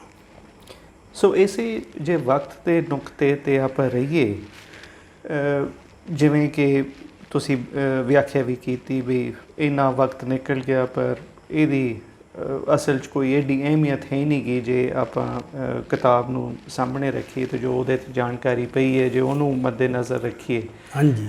ਪਰ ਫਿਰ ਵੀ ਕਿਉਂਕਿ ਜਦੋਂ ਇੰਨਾ ਸਮਾਂ ਬੀਤ ਜਾਂਦਾ ਹੈ, ਜਿਹੜੇ ਲਹਿਰ ਦੇ ਦੋਖੀ ਨੇ ਉਹਨਾਂ ਨੇ ਤਾਂ ਲਗਾਤਾਰ ਆਪਦਾ ਭੰਡੀ ਪ੍ਰਚਾਰ ਜਾਰੀ ਰੱਖਿਆ ਹੈ, ਅਤੇ ਇਸ ਕਿਤਾਬ ਦੇ ਆਉਣ ਨਾਲ ਤੇ ਉਮੀਦ ਹੈ ਭਵਿੱਖ 'ਚ ਹੋਰ ਵੀ ਇੱਦਾਂ ਦੀਆਂ ਕਿਤਾਬਾਂ ਜਦੋਂ ਆਉਣਗੀਆਂ ਤਾਂ ਬਹੁਤ ਸਾਰੇ ਮਿੱਥ ਟੁੱਟਣਗੇ, ਜਦੋਂ ਅਸਲ ਸੱਚ ਬਾਹਰ ਨਿਕਲ ਕੇ ਆਊਗਾ। ਅਤੇ ਇਹ ਦੇਖੋ ਤੁਸੀਂ ਨਾ, ਇਹ ਸਾਰੇ ਪੀੜ ਦੇ ਵਿੱਚ ਲਹਿਰ ਬਾਰੇ ਵੀ ਬੰਦਿਆਂ ਨੇ ਬੜਾ ਗਲਤ ਕਿਹਾ। ਉਹ ਜ਼ਿਆਦਾ ਬਾਹਰਲੇ ਵਿਰੋਧੀਆਂ ਨੇ, ਜਿਹੜੇ ਸਿੱਖਾਂ ਦੇ ਅੰਦਰਲੇ ਵਿਰੋਧੀ ਵੀ ਹੈ, ਵਿਰੋਧੀ ਨਾ ਕਹਿ ਲਓ, ਇੱਕ ਧਾਰਾ ਜੀ ਹੈ, ਉਹਨਾਂ ਨੇ ਭਾਈ ਦਲਜੀਤ ਸਿੰਘ ਨੂੰ ਖਾਸ ਤੌਰ ਤੇ ਟਾਰਗੇਟ ਕੀਤਾ। ਕੋਈ ਇੱਕ ਬੰਦਾ ਨਹੀਂ, ਇੱਕ ਵਰਗ ਨਹੀਂ, ਬੜੀ ਕਿਸਮ ਦੇ ਬਹੁਤ ਹੀ ਘਟੀਆ ਪੱਧਰ ਤੇ ਜਾ ਕੇ ਵੀ ਬੋਲੇ। ਈਵਨ ਜੇ ਤੁਸੀਂ ਸਰਦਾਰ ਸਿਮਰਨਜੀਤ ਸਿੰਘ ਮਾਨ ਦਾ ਸਾਰਾ ਸੁਣੋ, ਜੋ ਉਹ ਭਾਈ ਦਲਜੀਤ ਸਿੰਘ ਬਾਰੇ ਬੋਲਦੇ ਰਹੇ, ਹੁਣ ਤਾਂ ਪਤਾ ਨਹੀਂ ਉਹ ਬੋਲਣਗੇ ਕਿ ਨਹੀਂ ਬੋਲਣਗੇ, ਉਮੀਦ ਕਰਦੇ ਹਾਂ ਕਿ ਨਾ ਬੋਲਣ, ਉਹਨਾਂ ਨੂੰ ਵੀ ਕੁਛ ਬਦਲਣ, ਕਾਮਨਾ ਹੈ, ਉਮੀਦ ਕਰਦੇ ਹਾਂ, ਪਰ ਉਹ ਬਹੁਤ ਜ਼ਿਆਦਾ ਗਲਤ ਜਾ ਕੇ ਬੋਲਦੇ ਰਹੇ। ਟੋਟਲ ਕਿਰਦਾਰ ਕੁਸ਼ੀ ਕਰਨ ਦੇ ਜਿਹੜੇ ਯਤਨ ਹੋਏ ਨੇ, ਸਪੈਸ਼ਲੀ ਭਾਈ ਦਲਜੀਤ ਸਿੰਘ ਦੇ, ਇਹਦੇ ਕਾਰਨ ਹੈ ਭੈ ਉਹਨਾਂ ਨੂੰ ਦਲਜੀਤ ਸਿੰਘ ਤੋਂ ਹੀ ਆਉਂਦਾ, ਤੇ ਇੰਨੇ ਹਮਲਿਆਂ ਨੂੰ ਜਰ ਜਾਣਾ ਸ਼ਾਂਤ ਰਹਿ ਕੇ, ਇਹ ਆਮ ਗੁਣ ਨਹੀਂ, ਇਹ ਸਪਿਰਚੁਅਲ ਕੁਆਲਿਟੀ ਹੈ, ਇੱਕ ਰੂਹਾਨੀ ਸਿਫਤ ਹੈ, ਆਮ ਬੰਦਿਆਂ 'ਚ ਹੁੰਦਾ ਨਹੀਂ। ਫਾਰ ਐਗਜ਼ਾਮਪਲ ਮੈਂ ਕਹਾਂ ਮੈਂ ਨਹੀਂ ਜਰ ਸਕਦਾ, ਮੈਂ ਇੱਕਦਮ ਰਿਐਕਟ ਕਰੂੰ, ਨਹੀਂ ਚੱਲਿਆ ਜਾਂਦਾ। ਹਾਲਾਂਕਿ ਮੈਂ ਵੀ ਹੁਣ ਕੁਛ ਅਭਿਆਸ ਹੋਇਆ ਹੈ, ਫਰਕ ਪਿਆ ਪਹਿਲਾਂ ਨਾਲੋਂ ਕਾਫੀ, ਅਤੇ ਖਾਸ ਕਰਕੇ ਜਿਉਂ-ਜਿਉਂ ਸਮਾਂ ਵੀ ਬੀਤਦਾ ਹੈ, ਤੁਹਾਡੇ 'ਚ ਕਾਇਆ ਕਲਪ ਵੀ ਹੁੰਦਾ ਹੈ। ਸੋ ਜਦੋਂ ਧਰਮ ਨਾਲ ਜੁੜਦਾ ਬੰਦਾ, ਗੁਰਬਾਣੀ ਨਾਲ ਜੁੜਦਾ, ਗੁਰੂ ਨਾਲ ਜੁੜਦਾ, ਜੇ ਉਹਦੇ 'ਚ ਫਰਕ ਨਹੀਂ ਕੋਈ ਪੈਂਦਾ, ਫਿਰ ਤਾਂ ਉਹ ਦਾਅਵਾ ਹੀ ਝੂਠਾ ਹੈ, ਉਹ ਪਾਠ ਵੀ ਝੂਠਾ ਹੋ ਜਾਂਦਾ, ਉਹ ਬਾਣਾ ਵੀ ਝੂਠਾ ਹੋ ਜਾਂਦਾ। ਉਹ ਵੀ ਆਪਾਂ ਦੇਖ ਰਹੇ ਹਾਂ, ਉਹ ਵਰਤਾਰਾ ਵੀ ਚੱਲ ਰਿਹਾ ਹੈ। ਸੋ ਇੱਕੇ ਭਾਈ ਦਲਜੀਤ ਸਿੰਘ ਦੀ ਜਿਹੜੀ ਖੂਬੀ ਇੱਥੋਂ ਝਲਕ ਦਿਸ ਗਈ ਇੱਕ, ਕਿ ਇਹਨਾਂ ਨੇ ਲਹਿਰ ਨੂੰ ਇੰਨਾ ਵੀ ਆਈਡੀਅਲਾਈਜ਼ ਨਹੀਂ ਕੀਤਾ ਵੀ ਉੱਥੇ ਕੁਛ ਵੀ ਗਲਤ ਨਹੀਂ ਸੀ, ਇੰਨਾ ਆਦਰਸ਼ਕ ਬਣਾ ਦੇਣਾ ਕਿ ਜੋ ਕੁਛ ਸੀ ਸਾਰਾ ਠੀਕ ਸੀ, ਕੋਈ ਵੀ ਗੱਲ ਗਲਤ ਨਹੀਂ ਹੋਈ। ਇਹ ਤਾਂ ਯਥਾਰਥ ਦੇ ਹੀ ਉਲਟ ਹੈ। ਜਦੋਂ ਐਡੀ ਵੱਡੀ ਲਹਿਰ ਹੋ, ਇਹ ਕਿਵੇਂ ਹੋ ਸਕਦਾ ਹੈ? ਜਦੋਂ ਆਪਾਂ ਕਹਿੰਦੇ ਹਾਂ ਬੰਦਾ ਭੁੱਲਣਹਾਰ ਹੈ, ਈਵਨ ਚੰਗੇ ਬੰਦਿਆਂ ਤੋਂ ਵੀ, ਜਿਹੜੀ ਇਹਨਾਂ ਦੀ ਧਾਰਾ ਸੀ, ਉਹਨਾਂ ਤੋਂ ਵੀ ਕੁਝ ਗਲਤੀਆਂ ਹੋ ਸਕਦੀਆਂ, ਇਹ ਨਹੀਂ ਆਪਾਂ ਦਾਅਵਾ ਕਰ ਸਕਦੇ, ਹੋ ਜਾਂਦੀਆਂ। ਪਰ ਇੱਕ ਵਰਗ ਦੂਜਾ ਵੀ ਸੀ ਜਿਹੜਾ ਇਹਨਾਂ ਨੇ ਉਹ 'ਚ ਦਿੱਤਾ ਹੈ। ਇਹਨਾਂ ਨੇ ਦੋ ਤਰ੍ਹਾਂ ਨੂੰ ਡਿਫਾਈਨ ਜੇ ਕੀਤਾ ਕਿ ਇੱਕ ਸੀ ਜਿਹੜੇ ਬੰਦੇ ਪੰਥਕ ਧੁਰੇ ਦੇ ਨੇੜੇ ਜਾ ਪਹੁੰਚੇ ਸੀ, ਗੁਰੂ ਦੇ ਨੇੜੇ ਜਾ ਪਹੁੰਚੇ ਸੀ, ਉਹਨਾਂ ਵਾਸਤੇ ਤਾਂ ਬਸ ਉਹ ਸ਼ਹਾਦਤ ਹੀ ਦਿਸਦੀ ਸੀ, ਉਹ ਤਾਂ ਉਸੇ ਸਰੂਰ ਦੇ ਵਿੱਚ ਹੀ ਲੜ ਰਹੇ ਸੀ। ਉਹਨਾਂ ਨੂੰ ਹੋਰ ਉਹਨਾਂ ਦੀ ਸੁਰਤ ਕਿਸੇ ਦੁਨਿਆਵੀ ਪ੍ਰਾਪਤੀ ਵਾਸਤੇ, ਨਾ ਰਾਜ ਵਾਸਤੇ, ਨਾ ਜਾਇਦਾਦ ਵਾਸਤੇ, ਉਹ ਤਾਂ ਕਿਤੇ ਵੀ ਉਹਦੀ ਜਗ੍ਹਾ ਹੀ ਨਹੀਂ ਸੀ। ਇਹਦਾ ਮਤਲਬ ਇਹ ਨਹੀਂ ਕਿ ਰਾਜ ਲੈਣਾ ਹੀ ਨਹੀਂ, ਇਹ ਭਾਈ ਰਣਧੀਰ ਸਿੰਘ ਨੇ ਵੀ ਸਾਫ਼ ਕੀਤਾ ਕਿ ਰਾਜ ਲੈਣਾ ਪਰ ਕਾਮਨਾ ਕੋਈ ਨਹੀਂ। ਜਦੋਂ ਕਾਮਨਾ ਚੋਂ ਲਊ ਨਾ ਬੰਦਾ ਕੋਈ ਵੀ ਚੀਜ਼, ਐਂ ਤਾਂ ਹੁਣ ਮਾਇਆ ਵੀ ਕੀ ਮਾੜੀ ਹੈ, ਵਾਹਿਗੁਰੂ ਦੀ ਬਖਸ਼ਿਸ਼ ਹੋ ਜੇ ਤਾਂ ਮਾਇਆ ਵਾਲੇ ਬੰਦੇ ਵੀ ਤਾਂ ਮਤਲਬ ਪਰਮ ਪਦ ਪਾਉਂਦੇ ਨੇ, ਉਹਨਾਂ ਨੂੰ ਵੀ ਤਾਂ ਉਹ ਜਾਗਰਤੀ ਆਉਂਦੀ ਹੈ। ਤੇ ਇਸ ਕਰਕੇ ਨਾ ਮਤਲਬ ਇਹਨਾਂ ਨੇ ਉਹ ਲਹਿਰ ਦੇ ਵਿੱਚ ਵੀ ਇੱਕ ਵਰਗ ਉਹ ਸੀ ਜਿਹੜਾ ਪੰਥਕ ਧੁਰੇ ਦੇ ਨੇੜੇ ਜਾ ਪਹੁੰਚਿਆ ਸੀ, ਇੱਕ ਵਰਗ ਉਹ ਵੀ ਸੀ ਜਿਹਦਾ ਸਰੂਪ ਪੰਥਕ ਸੀ, ਪਰ ਉਹ ਦੁਨਿਆਵੀ ਉਹਦੇ 'ਚ ਫਸਿਆ ਪਿਆ ਸੀਗਾ, ਧਨ ਤੇ ਜਾਇਦਾਦਾਂ ਦੇ ਮਾਮਲੇ 'ਚ, ਜਿਹਦੇ 'ਚ ਉਹਨਾਂ ਨੇ ਇੱਕ ਬਜ਼ੁਰਗ ਔਰਤ ਦੀ ਕਹਾਣੀ ਦੱਸੀ ਹੈ ਜਿਹੜੀ ਬਹੁਤ ਅਮੀਰ ਸੀ, ਇਹਨਾਂ ਦਾ ਅੱਡਾ ਸੀ। ਉਹ ਅੱਡਾ ਤਾਂ ਬਣਾਇਆ ਬੜੇ ਸ਼ੁੱਧ ਬੰਦਿਆਂ ਵਾਸਤੇ, ਲਹਿਰ 'ਚ ਫਿਰ ਚੱਲ ਪੈਂਦਾ, ਕਿਤੇ ਨਾ ਕਿਤੇ ਰਿਲੈਕਸੇਸ਼ਨ ਹੋ ਜਾਂਦੀ ਹੈ। ਉਹਦੇ ਤੇ ਹੋਰ ਬੰਦੇ ਵੀ ਆਉਣ ਲੱਗ ਗਏ। ਫਿਰ ਇਹਨਾਂ ਨੇ ਲਿਖਿਆ ਵੀ ਫੈਡਰੇਸ਼ਨ ਵਾਲੇ ਆਉਣ ਲੱਗ ਗਏ। ਫੈਡਰੇਸ਼ਨ ਵਾਲੇ ਪਤਾ ਨਹੀਂ ਇਹਨੇ ਸ਼ਬਦ ਕਿਵੇਂ ਵਰਤਿਆ।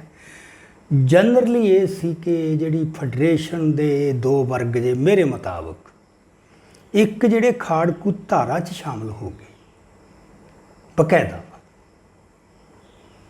ਪਰ ਫੈਡਰੇਸ਼ਨ ਦਾ ਇੱਕ ਵਰਗ ਖਾੜਕੂ ਧਾਰਾ 'ਚ ਨਹੀਂ ਸੀ ਸ਼ਾਮਲ ਹੋਇਆ। ਉਹ ਹਥਿਆਰ ਚੁੱਕ ਕੇ ਨਹੀਂ ਲੜੇ। ਉਹ ਮੇਨਲੀ ਹੋਰ ਤਰ੍ਹਾਂ ਦੀ ਇੱਛਾ ਪਾਲ ਕੇ ਚੱਲ ਰਹੇ ਸੀ ਕਿ ਇਸ ਤੋਂ ਬਾਅਦ ਸਾਡੀ ਵਾਰੀ ਰਾਜ ਕਰਨ ਦੀ। ਮਤਲਬ ਕਿਤੇ ਨਾ ਕਿਤੇ ਮਨ 'ਚ ਲਾਲਸਾ ਰਾਜ ਦੀ ਪਈ ਸੀ। ਇਹ ਤੱਥ ਇਸ ਤੋਂ ਬਾਅਦ ਜ਼ਾਹਰ ਹੀ ਹੋ ਗਿਆ। ਹੁਣ ਤਾਂ ਉਹ ਬੰਦੇ ਕਿਸ ਹੱਦ ਤੱਕ ਗਏ ਨੇ, ਬੀਜੇਪੀ ਦੇ ਚਰਨੀ ਜਾ ਲੱਗੇ ਨੇ, ਮੋਦੀ ਦੀ ਪਰਿਕਰਮਾ ਕਰੀ ਜਾਂਦੇ ਨੇ। ਪਰ ਉਹ ਜਿਹੜੇ ਨੇ ਫੈਡਰੇਸ਼ਨ ਵਾਲੇ ਲਿਖਿਆ ਉਹ ਸੀ ਹਥਿਆਰਾਂ ਵਾਲੇ ਸੀ। ਇਹਦਾ ਮਤਲਬ ਇਹ ਨਹੀਂ ਵੀ ਸਾਰੇ ਫੈਡਰੇਸ਼ਨ ਵਾਲੇ ਇਹੋ ਜਿਹੇ ਸੀ। ਇਹ ਕਹਿੰਦਾ ਉਹ ਸੀ ਬੰਦੇ ਜਿਨ੍ਹਾਂ ਨੇ ਰੂਪ ਪੰਥਕ ਧਾਰ ਲਿਆ ਸੀਗਾ, ਪਰ ਉਹ ਧਨ ਜਾਇਦਾਦਾਂ ਦੇ ਜਾਂ ਦੁਨਿਆਵੀ ਜਲਣ ਤੋਂ ਬਾਹਰ ਨਹੀਂ ਸੀ ਨਿਕਲੇ। ਉਹਨਾਂ ਨੇ ਫਿਰ ਉਹ ਬਜ਼ੁਰਗ ਔਰਤ ਦੀ ਸਾਰੀ ਪ੍ਰੋਪਰਟੀ 'ਤੇ ਕਿਵੇਂ ਕਬਜ਼ਾ ਕੀਤਾ, ਹੜੱਪ ਲਿਆ। ਉਹ ਕਿੰਨੀ ਚੰਗੀ ਔਰਤ, ਜੇ ਤੁਸੀਂ ਪੜ੍ਹੋ ਜਿਹੜਾ ਬਜ਼ੁਰਗ ਔਰਤ ਦਾ ਇੱਕ ਚੈਪਟਰ ਹੈ ਜਿੱਥੇ ਉਹੀ ਪਾਪ ਲੱਗਦਾ ਹੈ, ਇਹੋ ਜਿਹੀ ਗੱਲ ਮਨ 'ਚ ਵੀ ਆਉਣੀ। ਸੋ ਇਹ ਹਿੱਸੇ ਵੀ ਲਹਿਰ 'ਚ ਹੁੰਦੇ, ਸਾਰੀਆਂ 'ਚ ਹੀ ਹੁੰਦੇ ਆ। ਜਿਹੜੇ ਲੈਫਟਿਸਟ ਨੇ ਉਹ ਸ਼ਹੀਦ ਭਗਤ ਸਿੰਘ ਦੀ ਜਿਹੜੀ ਹੈਗੀ ਆ ਨਾ ਆਪਣੀ ਜਥੇਬੰਦੀ ਜਾਂ ਲਹਿਰ, ਹਿੰਦੁਸਤਾਨ ਸੋਸ਼ਲਿਸਟ ਰਿਪਬਲਿਕਨ ਐਸੋਸੀਏਸ਼ਨ, ਉਸ ਦੇ ਬਾਰੇ ਮੈਂ ਤੁਹਾਨੂੰ ਪੜ੍ਹ ਕੇ ਸੁਣਾਊਂਗਾ। ਉਹਦੀ ਇੱਕ ਆਗੂ ਦੀ ਲਿਖੀ ਹੋਈ ਸਵੈ ਕਥਨ। ਉਹ ਕਹਿੰਦਾ ਬੰਦਿਆਂ ਨੇ ਜਾਤੀ ਗਰਜਾਂ 'ਚੋਂ ਡਾਕੇ ਮਾਰੇ ਉਸ ਲਹਿਰ 'ਚ ਵੀ। ਹਾਲਾਂਕਿ ਉਹ ਲਹਿਰ ਐਡੀ ਛੋਟੀ ਸੀ, ਉਂਗਲਾਂ 'ਤੇ ਗਿਣਨ ਜੋਗੇ ਬੰਦੇ ਸੀ ਉਹ। ਇਹ ਤਾਂ ਐਡਾ ਵੱਡੀ ਵਿਸ਼ਾਲ ਧਾਰਾ ਬਣ ਗਈ ਸੀ। ਇੱਥੇ ਤਾਂ ਬੜਾ ਕੁਦਰਤੀ ਹੈ ਇਹ, ਇਸ ਤਰ੍ਹਾਂ ਦੇ ਬੰਦੇ ਆ ਜਾਣੇ। ਉੱਥੇ ਉਹ ਕੁਦਰਤੀ ਨਹੀਂ, ਉੱਥੇ ਕੋਈ ਹੋਰ ਗੜਬੜ ਹੈ। ਇੰਨੇ ਥੋੜ੍ਹੇ ਜਿਹੇ ਬੰਦਿਆਂ 'ਚੋਂ ਵੀ ਇਸ ਤਰ੍ਹਾਂ ਦੀਆਂ ਗੱਲਾਂ ਵਾਪਰ ਜਾਣੀਆਂ। ਫਿਰ ਉਹ ਕਹਿੰਦਾ ਵੀ ਸਾਡੇ ਆਗੂ 7 ਵਾਅਦਾ ਮੁਆਫ ਗਵਾਹ ਬਣੇ। ਅਜੇ ਘੋਸ਼ ਨੇ ਲਿਖਿਆ, ਜਿਹੜਾ ਉਹਨਾਂ ਦੇ ਉੱਪਰਲੇ ਲੀਡਰਾਂ 'ਚੋਂ ਸੀ ਅਤੇ ਮੁੜ ਕੇ CPI ਦਾ ਜਨਰਲ ਸੈਕਟਰੀ ਬਣਿਆ ਸੀ। ਕੋਈ ਆਮ ਬੰਦਾ ਨਹੀਂ ਸੀ, ਵਿੱਚ ਰਿਹਾ। ਕਹਿੰਦਾ 7 ਬੰਦੇ ਵਾਅਦਾ ਮੁਆਫ ਬਣੇ, 2 ਸੈਂਟਰਲ ਕਮੇਟੀ ਮੈਂਬਰ। ਸੋ ਇਹ ਗੱਲਾਂ ਜੇ ਉੱਥੇ ਵਾਪਰ ਸਕਦੀਆਂ ਤਾਂ ਐਡੀ ਵੱਡੀ ਲਹਿਰ ਦੇ ਵਿੱਚ ਤਾਂ ਇਹ ਵਾਪਰੂ। ਪਰ ਉਹੀ ਗੱਲ, ਲਹਿਰ ਉੱਥੋਂ ਡਿਫਾਈਨ ਨਹੀਂ ਹੋਣੀ। ਜਿਵੇਂ ਸ਼ਹੀਦ ਭਗਤ ਸਿੰਘ ਦੀ ਲਹਿਰ, ਉਹ ਜੈ ਗੋਪਾਲ ਤੋਂ ਜਿਹੜਾ ਵਾਅਦਾ ਮੁਆਫ ਬਣਿਆ ਸੀ ਉਹ ਤੋਂ ਡਿਫਾਈਨ ਨਹੀਂ ਹੋਣੀ। ਉਹ ਭਗਤ ਸਿੰਘ ਤੇ VK ਦੱਤ ਤੇ ਸੁਖਦੇਵ ਹੋਰਾਂ ਤੋਂ ਹੀ ਹੋਣੀ ਹੈ, ਜਾਂ ਚੰਦਰ ਸ਼ੇਖਰ ਆਜ਼ਾਦ ਤੋਂ। ਜਿਹੜੇ ਬੰਦੇ ਉਹਨੂੰ ਇੱਕ ਹਮਦਰਦੀ ਦੀ ਨੁਕਤਾ ਨਜ਼ਰ ਤੋਂ ਦੇਖਣਗੇ, ਜਿਹੜੇ ਦੁਖੀ ਨੇ, ਉਹ ਤਾਂ ਫਿਰ ਉਹ ਕੰਮ ਕਰਨਗੇ। ਇਸ ਪੱਖੋਂ ਜਿਹੜੇ ਪੰਜਾਬ ਦਾ ਲੈਫਟਿਸਟ ਹੈ ਨਾ, ਉਹਨੇ ਇਹ ਬਹੁਤ ਮਾੜਾ ਰੋਲ ਨਿਭਾਇਆ। ਇੰਨਾ ਕੁਛ ਗਲਤ ਲਿਖਿਆ ਲਹਿਰ ਬਾਰੇ ਉਦੋਂ ਤੋਂ ਹੀ, ਆਪਦੇ ਪਰਚਿਆਂ 'ਚ, ਆਪਦੇ ਭਾਸ਼ਣਾਂ 'ਚ, ਆਪਦੀਆਂ ਕਾਨਫਰੰਸਾਂ 'ਚ ਬਹੁਤ ਭੜਕਾਹਟ ਭਰਿਆ ਸੀ। ਇਹਨਾਂ ਨੇ ਉਹ ਕਵਰ ਵੀ ਕੀਤਾ। ਕੁਛ ਹੱਦ ਤੱਕ ਤਾਂ ਇੰਟਰਵਿਊ ਦੇ ਵਿੱਚ ਵੀ ਦੱਸਿਆ ਬੰਦੇ ਕਿਉਂ ਮਾਰਨੇ ਪੈ ਗਏ। ਅਫਸੋਸ ਵੀ ਜ਼ਾਹਰ ਕੀਤਾ ਭਾਈ ਦਲਜੀਤ ਸਿੰਘ ਨੇ ਵੀ ਹਾਲਾਂਕਿ ਉਹ ਵੀ ਤਾਂ ਸਟੇਟ ਵਿਰੋਧੀ ਸੀਗੇ, ਪਰ ਉਹ ਭਟਕ ਗਏ। ਉਹੀ ਜਿਹੜੀ ਧਰਮ ਤੋਂ ਚਿੜ ਹੋ ਜਾਣੀ, ਧਰਮ ਤੋਂ ਚਿੜ ਨਾਲੋਂ ਵੱਧ ਮੈਨੂੰ ਇਹ ਲੱਗਦਾ ਜਿਹੜਾ ਰਾਸ਼ਟਰਵਾਦ ਹੈ ਨਾ, ਉਹਨੇ ਖਾ ਲਈ ਲਹਿਰ। ਇਹ ਪ੍ਰੋਬਲਮ ਹੈ। ਹਾਂਜੀ, ਇਹਨੂੰ ਇਸ ਤਰ੍ਹਾਂ ਮੈਂ ਤਾਂ ਇਹਨਾਂ 'ਚੋਂ ਕੁਛ ਜਿਹੜਾ ਆਪਾਂ ਨਮੂਨੇ ਮਾਤਰ ਦੀਆਂ ਗੱਲਾਂ ਅਜੇ ਆਈਆਂ, ਇਹ ਤਾਂ ਬਹੁਤ ਕੁਛ ਖੁੱਲ੍ਹਣਾ ਲਹਿਰ ਦਾ। ਸੋ ਹਾਲੇ ਤਾਂ ਜਿਵੇਂ ਆਪ ਜੀ ਨੇ ਜ਼ਿਕਰ ਕੀਤਾ ਵੀ ਹਾਲੇ ਤਾਂ ਮੁੱਢਲੀਆਂ ਹੀ, ਹਾਲੇ ਤਾਂ ਗੱਲਾਂ ਖੁੱਲ੍ਹਣੀਆਂ ਹੀ ਸ਼ੁਰੂ ਹੋਈਆਂ ਨੇ। ਤੇ ਜਦੋਂ ਆਪਾਂ ਖਾਲਸੇ ਦਾ ਇੱਕ ਕਨਸੈਪਟ ਹੈਗਾ ਹੰਨੇ ਹੰਨੇ ਮੀਰੀ ਦਾ, ਹਾਂਜੀ ਪਰ ਫਿਰ ਵੀ ਜਦੋਂ ਆਪਾਂ ਦੇਖਦੇ ਹਾਂ ਵੀ ਕਿਸੇ ਵੀ ਕੌਮ ਨੇ ਕੌਮ ਦਾ ਪ੍ਰਗਟਾਵਾ ਉਹਦੇ ਆਗੂ ਰਾਹੀਂ ਉਹੀ ਹੁੰਦਾ ਹੈ, ਜਾਂ ਜਿਹਦੇ ਮਗਰ ਆਮ ਲੋਕੀ ਲਾਮਬੰਦ ਹੁੰਦੇ ਨੇ ਅਤੇ ਫਿਰ ਕੌਮ ਦੇ ਕਾਰਜ ਕੀਤੇ ਜਾਂਦੇ ਨੇ। ਜਿਵੇਂ ਕਿ ਅਸੀਂ ਹੁਣ ਜਾਣਦੇ ਹੀ ਹਾਂ ਕਿ ਬਹੁਤ ਚਿਰ ਤੋਂ ਕੌਮ ਇੱਕ ਆਗੂ ਨੂੰ ਤਰਸ ਰਹੀ ਹੈ। ਭਾਈ ਦਲਜੀਤ ਸਿੰਘ ਦਾ ਹੁਣ ਪਬਲਿਕ ਲਾਈਫ ਦੇ ਵਿੱਚ ਆਉਣਾ, ਇਹਨੂੰ ਤੁਸੀਂ ਕਿਵੇਂ ਦੇਖਦੇ ਹੋ ਵੀ ਕੀ ਹੁਣ ਕੌਮ ਉਹਨਾਂ ਤੋਂ ਕੀ ਆਸ ਦੀ ਉਮੀਦ, ਕੀ ਉਮੀਦ ਲਾਈ ਬੈਠੀ ਹੈ ਇੱਕ ਆਗੂ ਵਜੋਂ? ਦੇਖੋ ਰਮਨੀਕ ਸਿੰਘ ਇਹ ਬਹੁਤ ਟੇਢਾ ਸੌ,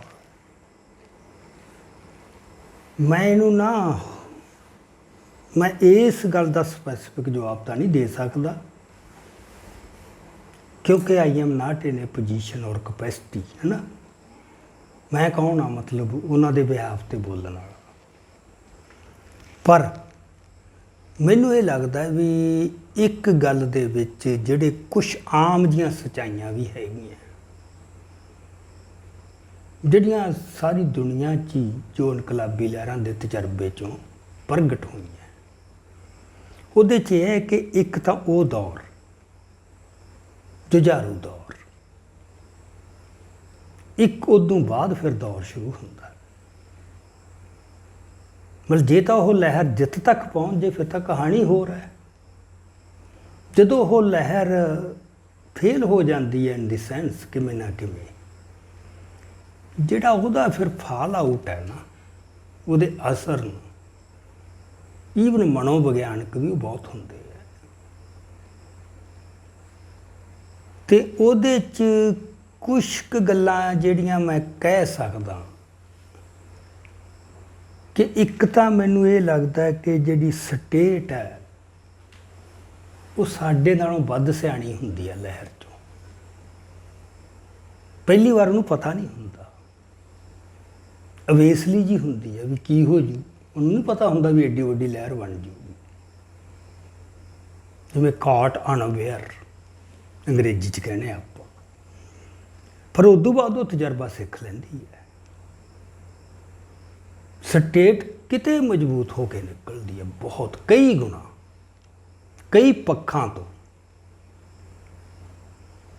ਸੋ ਮੇਰਾ ਇਹ ਵਿਸ਼ਵਾਸ ਹੈ ਕਿ ਉਸ ਲਹਿਰ ਦੇ ਨਾਇਕ ਨੂੰ ਜੇ ਉਹ ਬਚ ਰਿਹਾ, ਉਹ ਉਹਨੂੰ ਦੁਬਾਰਾ ਨਾਇਕ ਨਹੀਂ ਬਣਨ ਦਿਓ, ਜਿਹੜੀ ਪਬਲਿਕ ਲਾਈਫ ਦੇ ਵਿੱਚ ਵਿਚਰ ਕੇ ਕਿਸੇ ਵੀ ਹੱਦ ਤੱਕ ਜਾ ਸਕਦੀ ਹੈ। ਇਹ ਜਿਹੜੀ ਬਿਲੀਫਿਕੇਸ਼ਨ ਕੰਪੇਨ ਚੱਲੀ ਹੈ ਭਾਈ ਦਲਜੀਤ ਸਿੰਘ ਦੀ ਕਿਰਦਾਰ ਕੁਸ਼ੀ ਦੀ, ਇਹਦੇ 'ਚ ਲੁਕਮਾ ਹੱਥ ਹੈ ਕਿਤੇ। ਉਹ ਚਾਹੁੰਣਗੇ ਕਿ ਇਹ ਸਾਰੇ ਟਾਰਨਿਸ਼ ਹੋਣ। ਸੰਤਾਂ ਬਾਰੇ ਵੀ ਇਹੀ ਕੀਤਾ ਸੀ, ਜਿੰਦੇ ਸੂਰਿਆਂ ਬਾਰੇ ਬਹੁਤ ਕੀਤਾ, ਹੋਰਾਂ ਬਾਰੇ ਵੀ ਕੀਤਾ, ਕਹਾਣੀਆਂ ਬੜੀਆਂ ਚਲਾਈਆਂ। ਚਲੋ ਤਾਂ ਜਦੋਂ ਸ਼ਹੀਦ ਹੋ ਜਾਂਦਾ ਬੰਦਾ ਮੂੰਹ ਬੰਦ ਹੋ ਜਾਂਦੇ ਆ,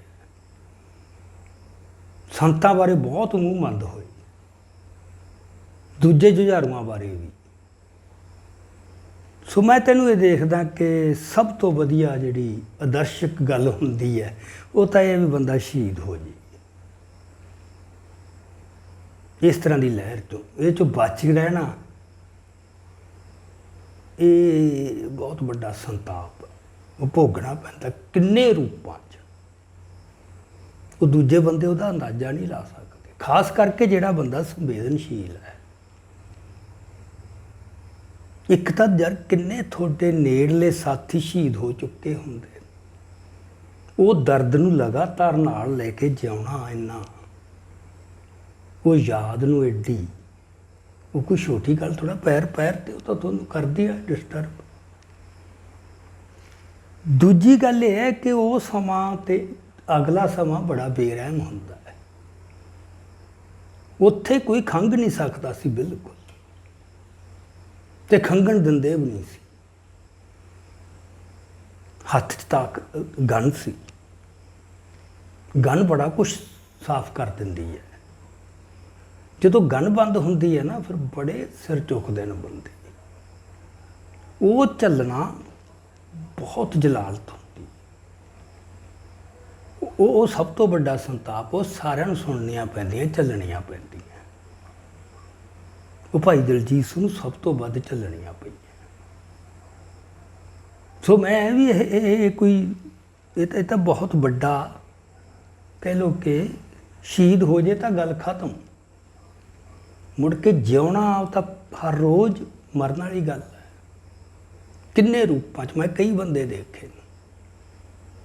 ਸੁਰਿੰਦਰਪਾਲ ਸਿੰਘ ਇਹਨਾਂ ਦਾ ਬਹੁਤ ਨੇੜਲਾ ਸਾਥੀ ਸੀ। ਮੈਂ ਉਹਦੇ ਬਹੁਤ ਨੇੜੇ ਵਿਚਰਿਆ। ਉਹਨੂੰ ਮੈਂ ਦੇਖਿਆ ਉਹ ਕਿੰਨੀ ਦਰਦ 'ਚੋਂ ਨਿਕਲਿਆ। ਜੋ ਕੁਛ ਉਹਨੂੰ ਮੁੜ ਕੇ ਦੇਖਣਾ ਪਿਆ। ਸਮਾਂ ਬਦਲ ਜਾਂਦਾ ਨਾ, ਲੋਕ ਬਦਲ ਜਾਂਦੇ। ਉਦੋਂ ਤੁਹਾਡਾ ਹੋਰ ਤਰ੍ਹਾਂ ਦੀਆਂ ਰੂਹਾਂ ਨਾਲ ਵਾਹ ਪੈ ਰਿਹਾ ਹੁੰਦਾ। ਇੱਥੇ ਤੁਹਾਡਾ ਬਹੁਤ ਹੀ ਇਨਫੀਰੀਅਰ ਐਲੀਮੈਂਟਾਂ ਨਾਲ ਜਿਉਣਾ ਪੈਂਦਾ ਹੈ। ਫਿਰ ਕੀ ਕੁਛ ਚੱਲਣਾ ਤੇ ਸੁਣਨਾ ਪੈਂਦਾ ਹੈ। ਸੋ ਇਹ ਇੱਕ ਤਾਂ ਇਸ ਪੱਖੋਂ ਵੀ ਭਾਈ ਦਲਜੀਤ ਸਿੰਘ ਨੂੰ ਸਟੇਟ ਨਹੀਂ।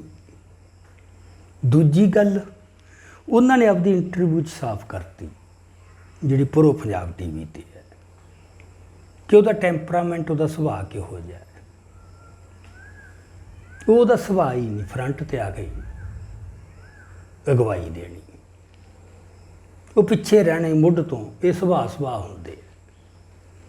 ਉਹ ਸੁਭਾਅ ਦਾ ਕੋਈ ਇਲਾਜ ਨਹੀਂ ਹੋ ਸਕਦਾ। ਜਿਵੇਂ ਕਹਿੰਦਾ ਚੀਜ਼ਾਂ ਦੇ ਭਾਅ ਬਦਲ ਸਕਦੇ ਆ, ਸੁਭਾਅ ਨਹੀਂ ਬਦਲੇ ਜਾਂਦੇ। ਆਦਤਾਂ ਬਦਲ ਜਾਂਦੀਆਂ। ਤੁਹਾਨੂੰ ਸੈਰ ਦੀ ਆਦਤ ਨਹੀਂ, ਸੈਰ ਦੀ ਆਦਤ ਪਾ ਲਓਗੇ। ਟੈਂਪਰਾਮੈਂਟ ਨਹੀਂ ਤੁਸੀਂ ਬਦਲ ਸਕਦੇ ਬਹੁਤਾ। ਸੋ ਇੱਕੋ ਸੁਭਾਅ ਪੱਖੋਂ ਇਹ ਕੰਮ ਵਾਲਾ ਹੈ ਨਹੀਂ।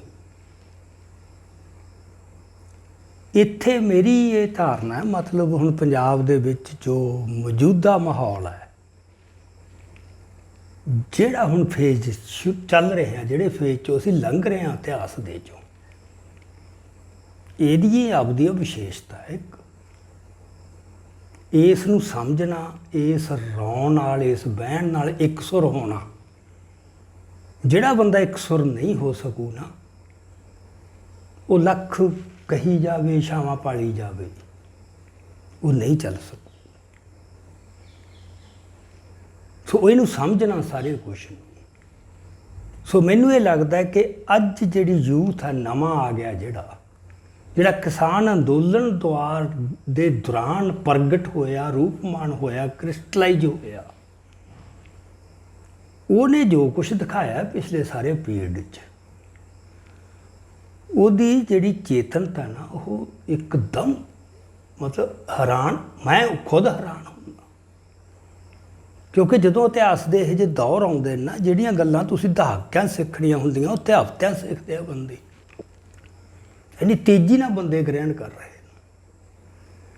ਸੋ ਜਿਹੜੀ ਗੱਲ ਤੇ ਸਾਨੂੰ ਅੱਗੇ ਦੱਸਣ ਨੂੰ ਜ਼ੋਰ ਲੱਗਿਆ ਵੀ ਸਟੇਟ ਦਾ ਖਾਸਾ ਪਛਾਣੋ, ਸਟੇਟ ਦਾ ਪਛਾਣੋ, ਉਹ ਤਾਂ ਬੰਦੇ ਬਹੁਤ ਕਲੀਅਰ ਹੋ ਗਏ। ਸਟੇਟ ਦਾ ਬਹੁਤ ਵਿਰਾਟ ਰੂਪ ਉਹਨਾਂ ਨੇ ਦੇਖ ਲਿਆ ਤੇ ਸਮਝ ਆ ਗਿਆ। ਹੁਣ ਉਹਨਾਂ ਨੂੰ ਇਹ ਨਹੀਂ ਕਿ ਬਾਦਲ ਕੁਛ ਹੋਰ ਹੈ, ਅਮਰਿੰਦਰ ਕੁਛ ਹੋਰ ਹੈ, ਭਗਵੰਤ ਮਾਨ ਜਾਂ ਕੇਜਰੀਵਾਲ ਕੁਛ ਹੋਰ ਹੈ। ਉਹਦੇ ਚਿਹਰੇ ਹੀ ਹੈ। ਇਹ ਚੇਤਨਤਾ ਛੋਟੀ ਨਹੀਂ। ਇੱਕ ਉਹ ਮੌਕਾ ਸੀ ਜਦੋਂ ਨਰਸਿਮਹਾ ਰਾਓ ਬਣਿਆ ਇੰਦਰਾ ਗਾਂਧੀ ਤੋਂ ਬਾਅਦ। ਸਾਡੇ ਇੱਕ ਬਹੁਤ ਵੱਡੇ ਵਿਦਵਾਨ ਨੇ, ਸਾਬਕਾ IAS ਨੇ ਬਿਆਨ ਦਿੱਤਾ ਸੀ ਕਿ ਸਿੱਖਾਂ ਵਾਸਤੇ ਖੁਸ਼ਖਬਰੀ ਹੈ, ਕਿਉਂਕਿ ਜਿੰਨੀਆਂ ਮੁਸੀਬਤਾਂ ਸਿੱਖਾਂ ਵਾਸਤੇ ਆਈਆਂ ਉਹ ਇੰਦਰਾ ਪਰਿਵਾਰ ਨੇ। ਤੇ ਮੈਂ ਆਂਧਰਾ ਦੇ ਵਿੱਚ ਤੈਨਾਤ ਰਿਹਾ। ਮੈਂ ਨਰਸਿਮਹਾ ਰਾਓ ਨੂੰ ਜਾਣਦਾ। ਉਹ ਬਹੁਤ ਸੁਹਿਰਦ ਹੈ ਸਿੱਖਾਂ ਪ੍ਰਤੀ। ਉਹਦੀ ਸੁਹਿਰਦਤਾ 1 ਸਾਲ 'ਚ ਪਤਾ ਲੱਗ ਗਈ ਸੀ। 91 'ਚ ਆਇਆ ਤੇ ਸਭ ਤੋਂ ਵੱਧ ਜ਼ਬਰ ਜਿਹੜਾ ਉਹ 91, 92, 93 'ਚ ਹੋਇਆ ਉਹਦੇ ਰਾਜਕਾਲ 'ਚ। ਉਦੋਂ ਚੇਤਨਤਾ ਦਾ ਪੱਧਰ ਆ ਸੀ। ਹੁਣ ਤਾਂ ਪਿੰਡਾਂ ਦੇ ਯਾਰ ਆਪਣੇ ਸੁਧਾਰ ਨੂੰ ਮੁੰਡੇ ਜਿਹੜੇ ਉਹ, ਇਹ ਚੇਤਨਤਾ ਲਿਜਾਣ 'ਚ ਦੀਪ ਸਿੱਧੂ ਦਾ ਬਹੁਤ ਵੱਡਾ ਰੋਲ ਹੈ। ਮਤਲਬ ਇਹਨੂੰ ਦੂਰ ਤੱਕ ਲਿਜਾਣ 'ਚ ਇਹ ਸੱਚ ਦਾ ਪਿਆ ਸੀ। ਕਹਿ ਰਹੇ ਸੀਗੇ, ਬੜੇ ਚਿਰ ਤੋਂ ਸਮਝਾਉਣ ਦੇ ਯਤਨ ਹੋ ਰਹੇ ਸੀ, ਪਰ ਉਹਨੂੰ ਤੁਸੀਂ ਲੋਕਾਂ ਦੇ ਹਿਰਦਿਆਂ 'ਚ ਬਾੜ ਦੇਣੀ ਗੱਲ। ਹੁਣ ਤਾਂ ਇਹ ਉਹਨਾਂ ਨੂੰ ਪਤਾ ਲੱਗ ਗਿਆ ਹੈ। ਉਹ ਤਾਂ ਹੁਣ ਹੋਰ ਤਰ੍ਹਾਂ ਦੀ ਲੜਾਈ ਲੜਨ ਦੇ ਰੌਂ 'ਚ ਨਾ, ਬਣ ਸਕੇ ਕੁਛ ਨਾ ਬਣ ਸਕੇ, ਇਹ ਹਮੇਸ਼ਾ ਇਹ ਨਹੀਂ ਹੁੰਦਾ। ਇੰਨੀਆਂ ਕੈਲਕੂਲੇਸ਼ਨਾਂ, ਇੰਨੇ ਰੈਸ਼ਨਲ ਅੰਦਾਜ਼ੇ ਜੇ ਲਾ ਕੇ ਨਹੀਂ ਜੰਗਾਂ ਲੜੀਆਂ ਜਾਂਦੀਆਂ ਹਰ ਵੇਲੇ। ਕੁਛ ਮੌਕੇ ਇਹੋ ਜਿਹੇ ਵੀ ਆਉਂਦੇ। ਸੋ ਮੈਨੂੰ ਇਹ ਲੱਗਦਾ ਕਿ ਅੱਜ ਦੇ ਦੌਰ 'ਚ ਸਿੱਖਾਂ ਨੂੰ ਉਹ ਲੀਡਰ ਮਕਬੂਲ ਹੋ ਜਿਹਦੇ 'ਚ ਬਹੁਤ ਧੜੱਲਾ ਹੋ। ਧੜੱਲੇ ਤੋਂ ਬਿਨਾਂ ਜਦੋਂ ਇਹ ਇਤਿਹਾਸ ਦਾ ਫੇਜ਼ ਖਤਮ ਹੋਊ, ਕਿਤੇ ਹੁੰਦਾ, ਹਰ ਫੇਜ਼ ਨੇ ਖਤਮ ਹੋਣਾ ਹੁੰਦਾ ਹੈ। ਮੇਰੀ ਤਾਂ ਰਮਨੀਕ ਸਿੰਘ ਇਹ ਵੀ ਧਾਰਨਾ, ਪਹਿਲਾਂ ਮੈਂ ਸੋਚਦਾ ਹੁੰਦਾ ਸੀ ਕਿ ਹੁਣ ਬੰਦੇ ਦੇ ਵੱਸ ਦਾ ਰੋਗ ਨਹੀਂ, ਕੋਈ ਰੂਹਾਨੀ ਹਸਤੀ ਆ ਕੇ ਬਦਲ ਸਕਦੀ ਹੈ। ਪਰ ਹੁਣ ਮੈਂ ਸਾਰਾ ਕੁਝ ਦੇਖ ਕੇ ਲੱਗਦਾ ਕਿ ਆਹ ਜਿਹੜਾ ਫੇਜ਼ ਚੱਲ ਰਿਹਾ ਹੈ, ਇੱਥੇ ਰੂਹਾਨੀ ਹਸਤੀ ਨੇ ਨਹੀਂ ਆਉਣਾ। ਇਹ ਇੱਥੇ ਹੋਰ ਤਰ੍ਹਾਂ ਦੇ ਬੰਦੇ ਚੱਲਣਗੇ, ਕਿਉਂਕਿ ਜਿਹੜਾ ਧਾਰਮਿਕ ਰਿਵਾਈਵਲ ਹੈ ਨਾ, ਤੁਹਾਡੇ ਧਰਮ ਦੇ ਵਿੱਚ ਮੁੜ ਕੇ ਉਭਾਰ ਹੋਣਾ, ਸਿੱਖਾਂ ਦੇ, ਸਿੱਖ ਧਰਮ ਦੀ ਇੱਕ ਵਿਸ਼ੇਸ਼ਤਾ ਹੈ। ਤੁਸੀਂ ਇਹਨੂੰ ਹਿਸਟਰੀ 'ਚ ਦੇਖੋ, ਇਹ ਜਦੋਂ ਵੀ ਵੱਡਾ ਉਭਾਰ ਹੈ ਪੋਲੀਟਿਕਸ ਨਾਲ ਜੁੜ ਕੇ ਆਇਆ। ਪੋਲੀਟਿਕਸ ਤੋਂ ਬਿਨਾਂ ਨਹੀਂ। ਇਹ ਜਿਹੜੀਆਂ ਕੁਝ ਸੰਪਰਦਾਵਾਂ ਪੋਲੀਟਿਕਸ ਤੋਂ ਪਾਸੇ ਵੱਟ ਕੇ ਜਾਂ ਸਰਕਾਰ ਦੇ ਨਾਲ ਰਲ ਕੇ ਜੇ ਚੱਲ ਰਹੀਆਂ ਨਾ, ਉਹ ਉਭਾਰ ਨਹੀਂ ਲਿਆ ਸਕਦੀਆਂ, ਉਹ ਆਪਦੇ ਕਾਰੋਬਾਰ ਚਲਾ ਸਕਦੀਆਂ। ਸੰਤ ਕਰਤਾਰ ਸਿੰਘ ਤੇ ਸੰਤ ਭਿੰਡਰਾਂਵਾਲੇ ਜਦੋਂ ਉਹ ਆਏ, ਉਹਨਾਂ ਨੇ ਪੋਲੀਟਿਕਸ ਲਿਆਂਦੀ ਨਾਲ ਜੋੜੀ, ਜਿਹੜੀ ਧਰਮ 'ਚੋਂ ਨਿਕਲਦੀ ਸੀ। ਉਦੋਂ ਵੱਡਾ ਉਭਾਰ ਆਇਆ। ਇਹ ਪਹਿਲਾਂ ਵੀ ਸੀ, ਦਮਦਮੀ ਟਕਸਾਲ ਕਿਤੇ ਅੱਜ ਦੀ ਹੈ, ਅਖੰਡ ਕੀਰਤਨੀ ਜਥਾ ਕਿਤੇ ਅੱਜ ਦਾ। ਇਹ ਭਾਈ ਫੌਜਾ ਸੋਹਰਿਆਂ ਦੇ ਆਉਣ ਨਾਲ ਜਦੋਂ ਪੋਲੀਟਿਕਸ ਦੇ ਵਿੱਚ ਐਂਟਰ ਹੋਈ, ਜੁੜੀ ਗੱਲ ਪੋਲੀਟਿਕਸ ਨਾਲ, ਉਹ ਤੋਂ ਟੁੱਟ ਕੇ ਉਭਾਰ ਇੱਥੇ ਨਹੀਂ ਆਉਣਾ। ਜੇ ਕੋਈ ਬੰਦਾ ਕਹੇ ਨਾ ਮੈਂ ਧਰਮ ਨੂੰ ਮੁੜ ਕੇ ਖੜਾ ਦੂਜੀ ਤਰ੍ਹਾਂ ਕਰ ਲਾਂਗੇ ਅਸੀਂ, ਤਾਂ ਮੈਂ ਕਹਿਣਾ ਵੀ ਜਿਹੜਾ ਇਸ ਧਾਰਾ ਨਾਲ ਨਹੀਂ ਜੁੜੂ, ਇਹਦੀ ਪਛਾਣ ਨਹੀਂ ਕਰੂ ਇਸ ਬਹਿਣ ਨਾਲ, ਜਿਹੜਾ ਅੱਜ ਦਾ ਨੌਜਵਾਨ ਹੈ, ਉਹ ਤੋਂ ਨਹੀਂ ਉਹ ਵੈਕਿਊਮ ਭਰਿਆ ਨਹੀਂ ਜਾਣਾ। ਉਹ ਖਿਲਾ 'ਚ ਉਹ ਕੁਛ ਨਹੀਂ ਕਰ ਸਕਦਾ। ਇਹ ਇੱਕ ਸ਼ਰਤ ਹੈ। ਇਹ ਕਿਸਾਨ ਅੰਦੋਲਨ ਨੇ ਦਿਖਾਤੀ। ਮੇਰੇ ਹਿਸਾਬ 'ਚ ਜਿਹੜਾ 26 ਜਨਵਰੀ ਦਾ ਦਿਨ ਸੀ, ਉਹ ਲਿਟਮਸ ਟੈਸਟ ਸੀ, ਜਿੱਥੇ ਐਨ ਗੱਲ ਨਤਾਰਾ ਹੁੰਦਾ ਸੀ। ਇੱਕ ਪਾਸੇ ਐਸਟੈਬਲਿਸ਼ਡ ਲੀਡਰਸ਼ਿਪ ਹੈ, ਸਮਝ ਲਓ ਅਕਾਲੀ ਲੀਡਰਸ਼ਿਪ ਜਿਵੇਂ ਸੰਤਾਂ ਵੇਲੇ ਸੀ, ਜਿਹੜੇ ਉਹ ਦਾਇਰਿਆਂ 'ਚ ਇੱਕ ਮਰਿਆਦਾ 'ਚ ਰਹਿ ਕੇ ਚੱਲਣਾ ਚਾਹੁੰਦੇ ਸੀ। ਤੇ ਇੱਕ ਐਡਾ ਵੱਡਾ ਵਹਿਣ ਉੱਠਿਆ, ਉਹ ਜਿਹੜਾ 25 ਦੀ ਰਾਤ ਨੂੰ ਪਤਾ ਲੱਗ ਗਿਆ। ਜਿਹੜੇ ਬੰਦੇ 25 ਦੀ ਰਾਤ ਨੂੰ ਪੋਜੀਸ਼ਨ ਨਹੀਂ ਨਾ ਲੈ ਸਕੇ, ਉਹਦੇ ਡਿਵਿੰਡਲ ਹੋਏ, ਡਾਵਾਂਡੋਲ ਹੋਏ, ਉਹ ਲੱਖ ਜ਼ੋਰ ਲਾ ਲੈਣ, ਅੱਜ ਤੱਕ ਉਹਨਾਂ ਦੇ ਪੈਰ ਨਹੀਂ ਲੱਗ ਰਹੇ। ਇਹ ਮੈਨੂੰ ਨਾਂ ਲੈਣਾ ਪੈ ਰਿਹਾ ਲੱਖੇ ਦਾ। ਦੀਪ ਤੇ ਲੱਖੇ 'ਚ ਆ ਫਰਕ ਹੋ ਗਿਆ ਸੀ। ਲੱਖਾ 25 ਦੀ ਰਾਤ ਨੂੰ ਡਾਵਾਂਡੋਲ ਹੋਇਆ, ਪਹਿਲਾਂ ਤੁਰਿਆ ਰਿੰਗ ਰੋਡ ਵਾਲੇ ਪਾਸੇ, ਪਰ ਬੜੇ ਅੱਧ ਮੰਨੇ ਚਿੱਤ ਨਾਲ। ਉੱਥੇ ਮੁੜਿਆ ਗੇੜਾ ਕੱਢ ਕੇ, ਕਿਤੋਂ ਤੁਰ ਤੱਕ ਨਹੀਂ ਗਿਆ। ਇੱਥੇ ਅੱਧ ਮੰਨੇ ਚਿੱਤ ਵਾਲੀ ਗੱਲ ਤਾਂ ਚੱਲਣੀ ਨਹੀਂ। ਹੁਣ ਤਾਂ ਜਾਂ ਉਸ ਪਾਰ ਤੇ ਜਾਂ ਇਸ ਪਾਰ। ਇਹ ਉਦੋਂ ਬਾਅਦ ਕਿਸਾਨ ਅੰਦੋਲਨ ਦਾ ਛਿੜਿਆ ਇਹ ਛੇੜਾ, ਇਹ ਅਜੇ ਕੰਜ਼ੂਮੇਟ ਨਹੀਂ ਹੋਇਆ, ਅਜੇ ਰੁਕ ਨਹੀਂ ਰਿਹਾ ਹੈ। ਹੋਰ ਦੀਪ ਸਿੱਧੂ ਐਡੀ ਛੇਤੀ ਕਿਉਂ ਮਕਬੂਲ ਹੋ ਗਿਆ ਭਲਾ? ਐਡੀ ਕੀ ਖਾਸੀਅਤ ਸੀ? ਕੋਈ ਗੁਰਮਤ ਦੇ ਮਾਪਦੰਡਾਂ ਮੁਤਾਬਕ ਠੀਕ ਉਹਦਾ ਨਹੀਂ ਸੀ ਬਣਦਾ, ਕੁਛ ਪੂਰਾ ਨਹੀਂ ਸੀ ਉਤਰਦਾ, ਪਰ ਇਹਦੇ ਬਾਵਜੂਦ ਲੋਕਾਂ ਨੇ ਕਿਉਂ ਕਬੂਲ ਕਰ ਲਿਆ? ਇੱਥੇ ਤੁਸੀਂ ਲੋਕ ਮਨ ਨੂੰ, ਕੌਮ ਦੇ ਮਨ ਨੂੰ ਬੁੱਝਣਾ ਪੈਂਦਾ। ਉਹਨਾਂ ਨੂੰ ਕਿਸ ਕਿਸਮ ਦੀ ਤਲਾਸ਼ ਹੈ? ਕੌਮ ਕਿਸੇ ਆਪਦੇ ਨਾਇਕ ਦੀ, ਆਪਦੇ ਲੀਡਰ ਦੀ ਤਲਾਸ਼ ਸੀਗੀ। ਉਹ ਜ਼ਰੂਰੀ ਨਹੀਂ ਸੀ ਕਿ ਸੰਤਾਂ ਵਰਗਾ ਹੀ ਦੁਬਾਰਾ ਹੁੰਦਾ। ਉਹ ਹੁੰਦਾ ਤਾਂ ਸੋਨੇ ਤੇ ਸੁਹਾਗੇ ਤੇ ਵਾਲੀ ਗੱਲ ਸੀ, ਪਰ ਇਹ ਮਜਾਜ ਹੁੰਦੇ ਨੇ ਇਤਿਹਾਸ ਦੇ।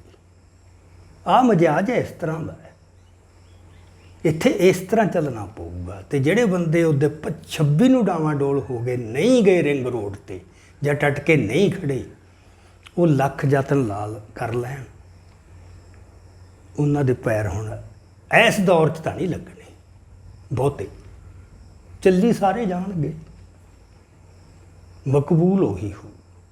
ਹਾਲਾਂਕਿ ਕਿੰਨਾ ਕੁਛ ਪਛਾੜਾਂ ਹੋ ਰਹੀਆਂ ਉਸ ਰੁਝਾਨ ਦੀਆਂ ਵੀ, ਵਾਰਸ ਪੰਜਾਬ ਦੀ ਜਥੇਬੰਦੀ ਦੇ ਧੜੇ ਬਣਨੇ, ਉਹ ਧੜਿਆਂ ਦਾ ਵੀ ਜੋ ਹਾਲ ਹੈ,